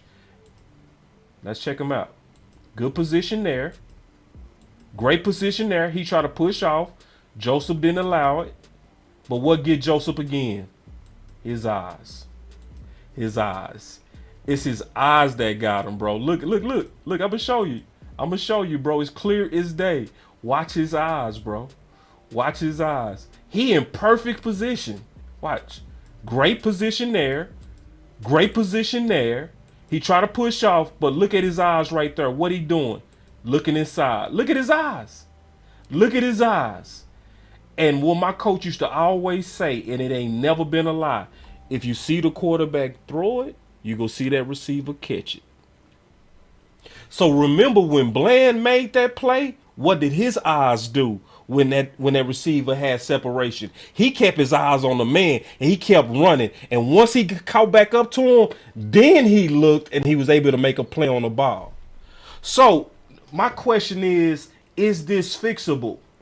Or is he just garbage trash? Because if I'm breaking down the film, I would say the problem with Kelvin Joseph is eyes. It's not skill. It's not talent. It's discipline. It's these. It's these things right here that's messing him up. And he got cooked for it. But I think you should let him. I'm being honest. I think you should let him, bro. I think you should keep letting them get cooked. Just like we let Diggs get cooked. Or Nashawn. Whoever we put out there, let them get cooked, bro. Stop all this wishy-washy stuff, Cowboy Nation. We need to. What we gonna do at corner? Listen, we getting ready to go in the playoffs. Somebody better have some confidence in the nickel position. It's fixable. That's fixable. I'm telling y'all what's going on. It's just a panic. It's a major panic in Cowboy Nation. What we gonna do with Anthony Brown now? Oh my God, corner 2. Oh Lord. Oh, man, it's panic. The film don't say it. The film don't match the panic, dog. The film don't match the panic. I'm being honest. It don't match. It don't match. It don't make sense. I'm keeping it real. So now he benched. He benched now. So we go take a look at Nashawn. All right, and we go judge Nashawn. and we go look at these bars line by line. All right. So he's benched from that point on. Now, that should have been cursed. Can we keep it real? That should have been cursed. Because the play before that, that dude dropped the touchdown. That means what that really means is Kelvin wouldn't have been benched if that touchdown would have been caught on curse. And all this praise and stuff that we doing, we wouldn't be doing that today for curse, would we? Yeah. Ain't that funny how life is? Life is a trip. My boy say real talk. Yeah, hey, bro. And this is just the film, bro. That's why I say, bro, forget opinions. Forget all of that. Let's just look at the film, bro. If we look at the film and we look at the All-22, and I'm showing y'all what I do in private. I'm taking my private film sessions. I'm putting it in the public. So when people be coming in here, oh, man, Kevin Joseph, he makes me nervous. I say, that's fine, bro. But show me the film. I want to see this on the film. I don't care about feelings, bro. I want to see the film. And if you show me the film consistently where he getting a lot of separation on him, I'll be like, yeah, I agree. But I don't agree. I just really don't. I don't. And the film don't agree. Matter of fact, I would easily say Mackenzie Alexander and Sheffield look way worse. Then a guy that's just not starting to get some reps. All right, let's look at Nashawn Wright. All right, so we going through Nashawn. Here we go, Nashawn time. All right, so here we go. All right, so we got Diggs, we got Bland. No, that's Nashawn. No, Bland right here. So it's Nashawn out there now. Okay, here we go. Let me start with Nashawn and look at him in press coverage. Fantastic. Ooh, wait. See, I love it when them corners able to stop just as fast at them receivers. That it is nothing more beautiful than a corner that can stop. Woo! You talk about, man, listen, I love it. I don't like it like my boy Law say. I love it. Watch Nashawn stop right here. Ooh! That is no separation at all. Clap it up. God, no. Woo! And let me see what happened. They ran a pick route on Bland. So when it was live, I was going hard on. But see, listen. So what did I tell y'all? See, the Dallas Cowboys, sometimes they put their corners in bad position. Remember I told y'all it's bad to have people on the same levels? They gonna start attacking that. Watch. Watch this. Watch. When you got corners playing on the same level, watch this. Pick play. Pick play. Didn't I say that's what happened? Yeah, bro. And that's not even his fault. That's what's messed up, bro. That's not even his fault, bro. That's his coach's fault. That's the coach's fault. That's Joe Witt's fault. Whenever two receivers on the same side, they should not be lined up next to each other. When one of them line up off, you can't bump into each other. Look, this big play was on our coaches. Yeah, bro. I know what I'm looking at, bro. I'm telling you, bro. I know I might seem stupid, but I'm not. I know I'm not. I played this position, and I know exactly, and I was coached to not be on the same levels because of pick plays. And that got them right there. That got Bland. So guess what? I'm not going to give Bland a negative. I'm going to still give him a positive. I'm going to give his coach a negative. But on this play, ain't nobody going to say nothing. But this one on Bland. This touchdown right here, that's on Bland. They was in a bracket. And see, you supposed to take the outside guy. You supposed to take the outside guy. And you fell for the cheese. See, I'm just giving y'all the real facts right here. There ain't nobody gonna say nothing. Everybody gonna be quiet about this. But yeah, that's on Bland. Ain't nobody, everybody go act like they don't see it, but that's on him too. You know? The good thing about Bland is this. Bland, let me say this though. When you make plays, you supposed to get mulligans. Do that make sense? He already had multiple breakups and an interception, so it's like, all right, I'll let them catch a touchdown on you, big dog. When you make plays on the ball, and I always say this about receivers and corners, I at least want them to be 50-50 on those matchups. That's what I want. I want you at least 50-50 when they attack you with the ball. And Bland is above 50-50. Even though that was a touchdown on that particular play, he's still meeting my criteria. You know what I'm saying? Hold on real quick, my boy. And I got another show I'm getting ready to do with West Coast in a minute, y'all. So it's gonna be a late night show again. So my boy Landlord said, "What's happening, Boston chat?" Man, I said on my show, they way too quick to pull boss man. Yeah, bro. That's my opinion too, bro.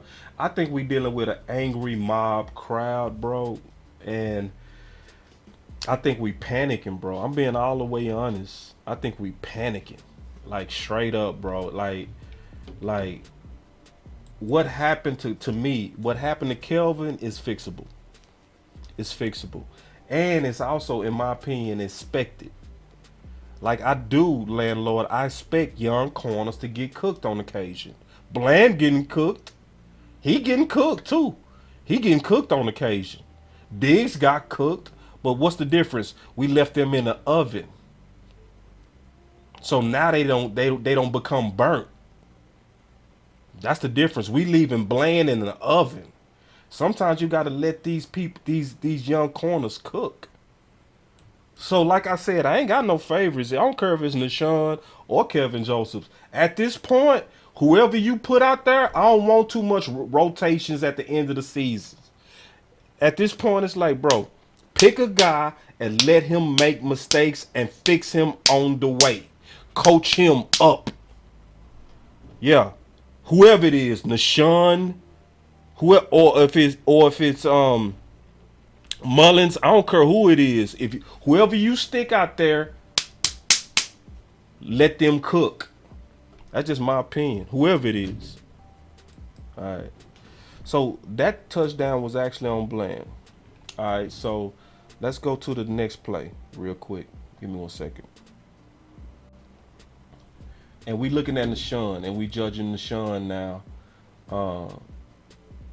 Here we go. Hold on, that's not it. Hold on, y'all give me 1 second. Here it is. All right, hope y'all digging this, bro, because I know this like school. But bro, when you really break it down film, it is monotonous. It's just what it is. It's just not pretty, bro. When you doing work, it's work. It's not. And a lot of people don't do work. A lot of people make judgments, but they don't actually go do the film work. They don't actually go look at it. That's why I love my boy Landlord, because see, Landlord be putting in major film work. Sleep on Landlord if you want to. Shit. That boy Landlord, man, it's so many times I done peeked over at Landlord film sessions and came back educated. It is nothing nefarious about the homie. My boy be saying nefarious, but anyway. All right, so we got Diggs at the bottom. We got Nashawn at the top. Okay. Good coverage by everybody. All right, so the next play. All right, here we go. Okay, we got Nashawn at the top. I'm first looking at him. Ooh, fantastic stops. See, that's one thing I can see about Nashawn. That boy Nashawn got some stops. Man, look at how he stopped, bro. See, this is the type of stuff people don't see. See, when I be talking about taking those double stops, he never takes a double stop with his feet. Look at his feet. Boop. Ooh, boy, y'all got Nashawn messed up. Clap it up. Of course, Bland making plays. Man, I like that stop, boy. I like it. Whoo. All right, let's look at some more. All right, hold on real quick. Let me see. I think this is it. Yeah. This might have been the game-winning drive, too. Let me see. I think this was. All right, next play. Nashawn at the top. I'm always starting with looking at him.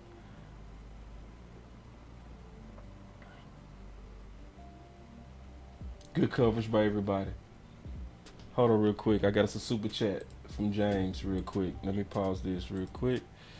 And James said, he said, boss, angry mob is true. I agree. Whatever our fan base is, though, comes from the years of disappointment. Facts. That's what it is.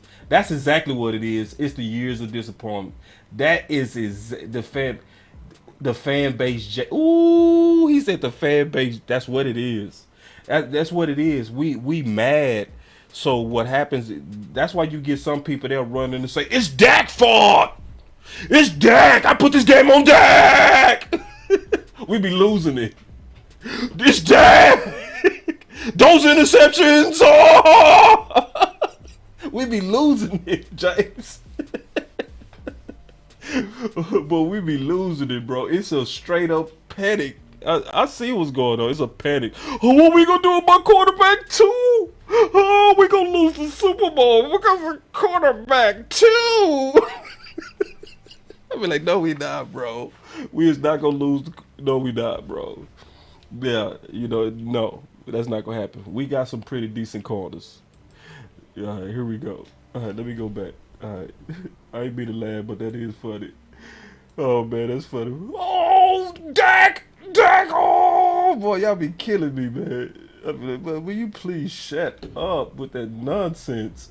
All that panicking. All right, here we go. Next one. Looking at this. Here we go. I think this is another bad bracket. Yeah. See, another bad bracket. What I say about them balls being on the same level? What I tell y'all about that? You know what I'm saying? This is go get us. Mark my words. If they don't make this correction, somebody go hit us for a big play. Again. Yeah. Look, you see how balls run into each other? Yeah, bro. That's them, dog. We not running good brackets, y'all. I'm telling you the truth. Look at it, bro. Just look at it, bro. I'm not lying, bro. I'm not lying. I'm telling everybody the truth, bro. I'm not lying. These balls line up on the same level. That's gonna get us in trouble, bro. That's why he came open too. Yeah, bro. So some of this stuff ain't even on our corner. Some of this stuff is on them coaches. See, ain't nobody gonna tell you that, but I'm gonna tell you that, and I'm right on that too. How many times have we seen even this game, just the way that we was lined up, mess us up? Let's go look at the next pass play with Nashawn Wright. Nashawn Wright up top. Good coverage. Good coverage. It's a little bit scary because he was bumping them. You know what I'm saying? They could have gave him for a whack PI. But, But overall, I'm liking what I'm seeing out of Nashawn Wright, y'all. I am. I'm liking what I'm seeing. I know he ain't got the long speed of Joseph's. And see, this right here, I don't like this by Nashawn. This was bad eyes. He calls space with his eyes. Yeah, this is bad eyes too. See, all these balls, they mess up when they start looking back at the quarterback. You got to first close the separation with the receiver. Look. So good coverage there. They tried to double move him. He pushed off. But look where his eyes is. When it's never going to be a lie. Start noticing this when you're watching games. If you see anybody watching the quarterback throw it, you go also see that receiver catch it. It's going to always be true. My coach never lied to me on that. And I watched the NFL game and it's still true. Whenever you see, I'm talking about whenever you see somebody looking at the quarterback throw it, you will always see that receiver catch it. It's crazy, but it's true. Just look at it. His coverage was good. It was real good right there. He tried to hit him with a double move. It didn't work. Right there, Nashawn started looking back. It caused separation because he's looking at the quarterback. That's what got him. All right, let's go to the next pass play, and then we go sum this up, and then I'm going to do the show with the homie West Coast. Check this out. All right, so let's go to the next pass play. Show y'all something.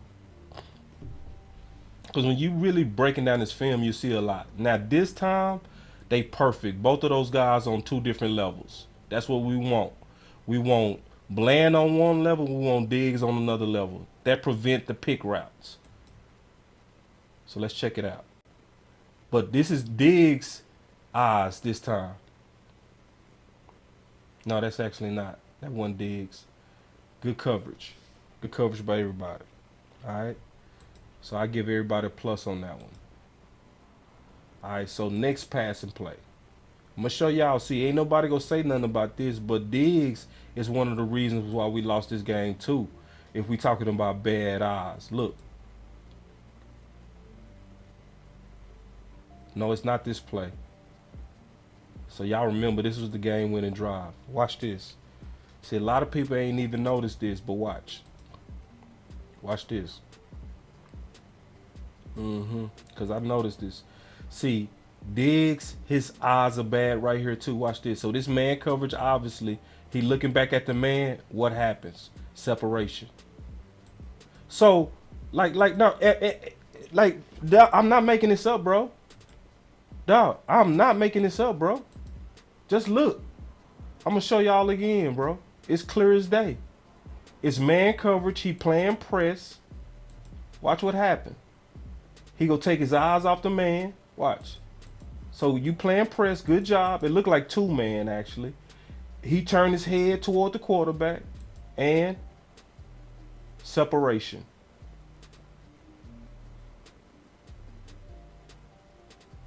Yep. So, all right. So basically, man, we went through all these balls film. And it's a whole lot more film we could do. Now, keep in mind that I did this for a bunch of games.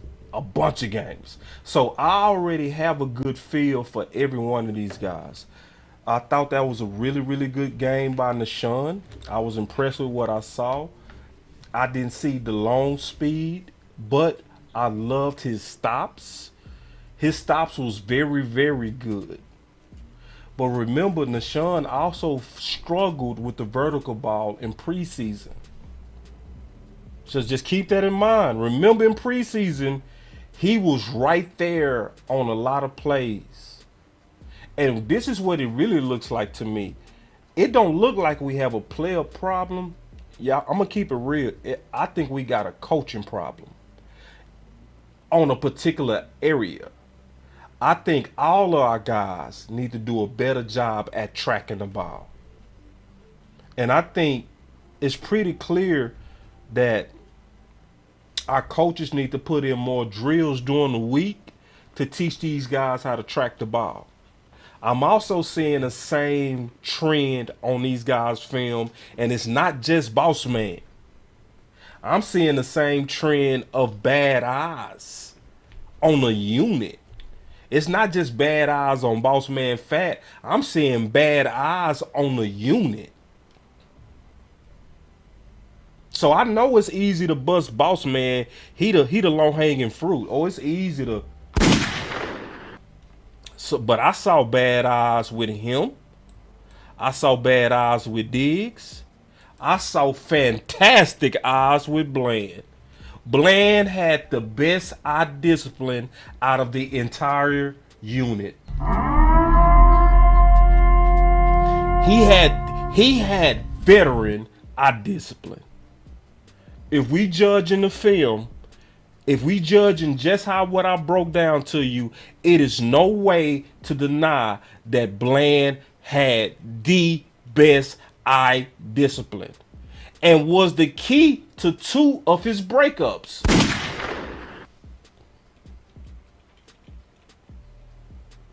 So I want to go to the film. So before I get out of here, because I'm going to do another show with West Coast, I'm already late. But I'm going to be coming right back to do a show with the homie. You know, we do the Hump Day report on Wednesday. All right. So I want to get y'all opinion in the chat real quick, and I'm gonna take one call before I get out of here. I at least want to take one more freestyle call. I got the phone lines open, but I want to take one more freestyle call before I get out of here. But I want to, before we get out of here, man, I want to see in the chat, who do y'all think should be the rotation for the starting nickel, and how should it be handled? So if it was me, but if it was me, I would either start Boss Man or Nashawn and let Bland continue to play in that inside slot on nickel packages. At this point, I trust Boss Man more because he's more athletic. And I would change him to play most of his man coverage and press to fix him. Boss Cowboy Sports. And I would choose him to make his man coverage and press. Turn me down in the back. You got me on in the back. Turn me down. Got you up too loud? Yeah, yeah. It's better. Yeah, that's good. That's perfect. Yeah, this Patrick, man. How you doing? Good, bro. How you doing? Can't complain, brother. I was watching your All-22 breakdown, man, and yeah, I'm one of them fans that kind of panic a little bit on that secondary, man, because you can tell what's going on live speed, man. And I appreciate you breaking it down to us, so let us see that it ain't all just the players. Sometimes it's a scheme, and it's the coaching or not lining up right. But I really appreciate that, man, because I did panic, man, because I was like, man, what is Kevin Justice doing? Yeah. And I was kind of down on him, but when you look at him in press coverage, he look fine. Right. When you put him off coverage, and it's like he get a little confused looking in the backfield or something. Right. His eyes are not coordinated, but that comes with time, man. I think we get him in there and let him just go through and take his bumps and bruises. I think eventually he's gonna come out of it. Yeah. But you gotta get a guy turning. He's just his second year, bro. Can't expect everything right off the top, and plus he ain't been playing, so basically you're a rookie. Right. That's where I see it. Yeah. So he got to get cooked. He gonna go through it like everybody else. Right. He gonna get burnt a little bit, but he gonna learn from it. Right. That's how all of them learned. That nobody come to the league just shutting down everybody. Only you don't do Dion. that. Only Dion. You just gotta learn, like, and that's what it comes with, man. It comes with time. You got to get in there, and he got to go through it like everybody else. You just not gonna get on top of nobody. Man, Yeah, fantastic call, bro. Yeah, I've been watching. Yeah, I've been keeping up with your boss, man. But like I said, man, I appreciate that, man. When you slowed it down and we went through it and looked at it and broke the film down, it's way different from what I was seeing live. Cause I mean, looking at it live, you don't see the mistakes or eye coordination, or you don't see his back pedal. You don't know what's going on. Nope. You don't know if it's going so fast. You don't know if he's in man or press. I couldn't tell. Looking at the game live, I couldn't tell if he was in press or man. I'm like, what's going on, man? How you getting beat? But now you look at it, first half he was playing press. Second half, he's playing off coverage, he getting beat. Yeah, bro. So I'm going to hang up and let somebody else get in here, boss. I appreciate you taking my call, man. But that was a great film breakdown, man. I loved it. Appreciate it, big dog. I appreciate it, man. That call means a lot, bro. See, those the type calls, bro, that really make my day, bro. I really mean that, bro, because I'm not lying to nobody, bro. I'm not capping on this type of stuff, bro. I'm so serious when I say we gotta look at the All-22. You have to. Hey, turn me down in the back. Okay. What's going on, boss? What's up? Who's this? This Kevin, man. Oh, what's up, Kevin? What's up, OG? You got it, man. Hey, man, you on point. I got to give it to you on point about this defense, man. I think our coaches, man, they a little bit average, man. Yeah, sometimes. I'm like, since you sitting here breaking this stuff down and they don't see that, man, what them niggas doing in practice, man? What y'all doing in practice? Something ain't right, man. Something ain't right. I think they focus on all this celebration and stuff like that instead of focus on what need to be focused on. But I like Kevin Joseph, man. Yeah. The man, when he came out of Kentucky, he was known for press coverage. Yep. They won't take the man and play him off coverage. Yeah. Yeah. It's, and we clearly saw that too. In the first half, he was playing much better when he was playing press. I asked, what would y'all grade these corners so far? In the first half, most people gave Kevin Josephs a B plus to an A minus. I saw the grades. Then they changed him up and he started playing off coverage, and that's where he got cooked. And then he also got cooked in press. Both of them was his eyes though. Like literally both of them was bad eyes. So to me, that's just not enough to be like, I'm done with him. He's sorry. It's like, nah, bro, that's discipline. You can fix that. Like real talk. Yeah. Now, if you run a 4.8, you can't fix that. You know what I'm saying? You slow. You can't. It's nothing you can do. But this dude run a 4.28. Yeah, you can't teach speed. No. We see that. He definitely got there. Like you said, it's just the discipline and him getting more time playing, man, so he can feel comfortable.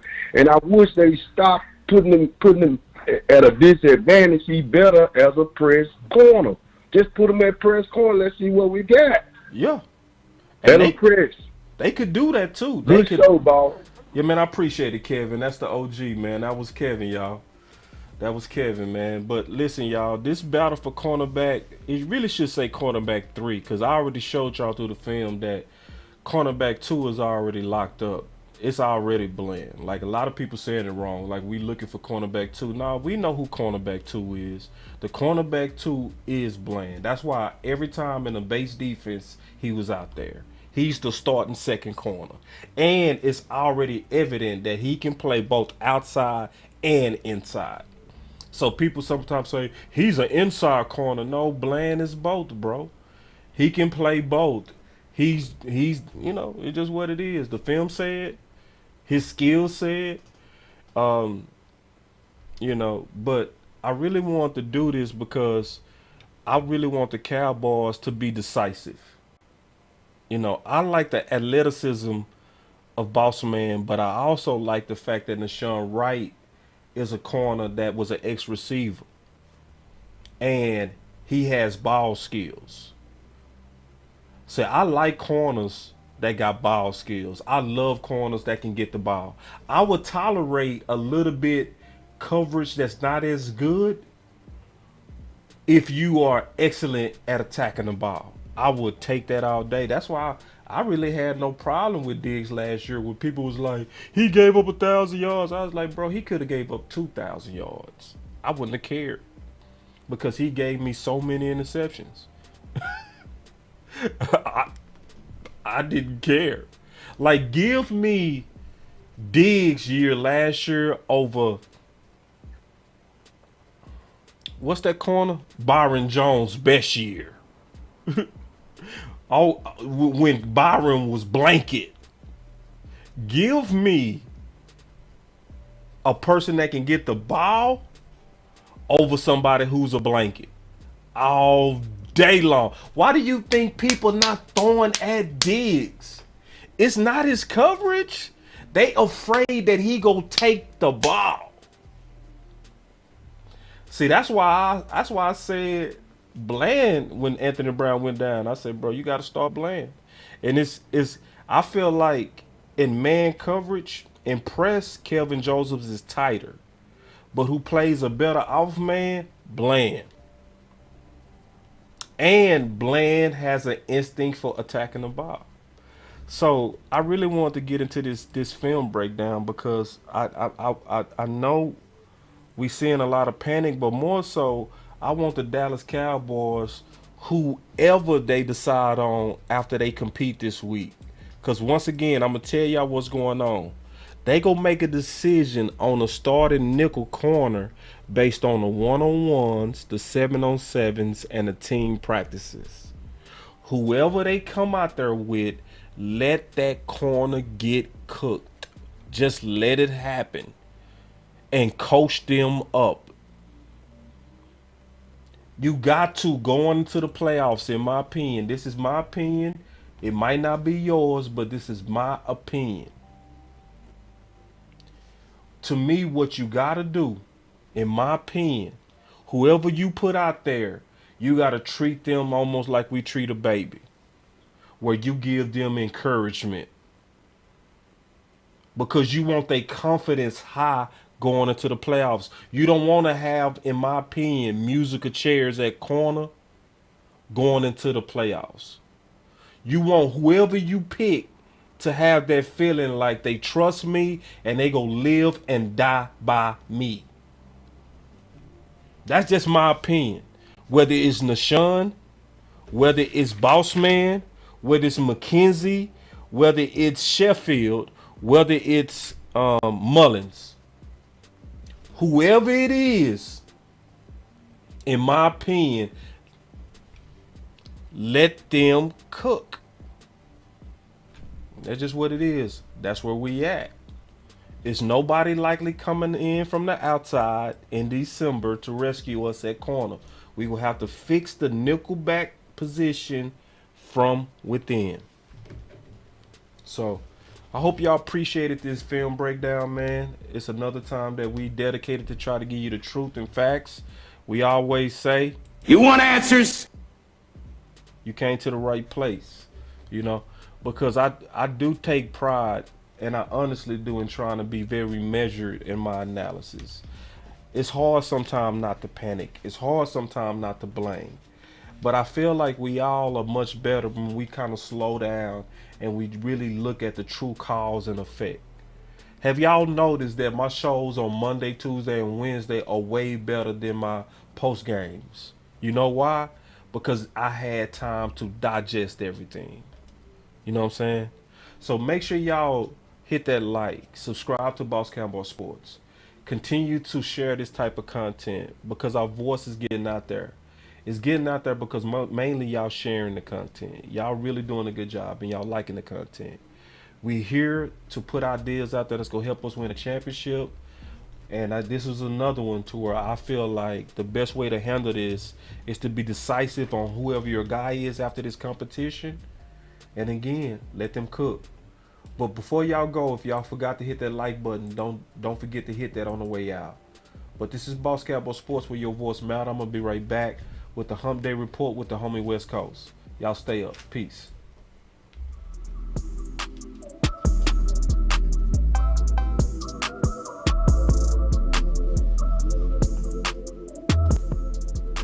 Boss Cowboy Sports, where your voice matters.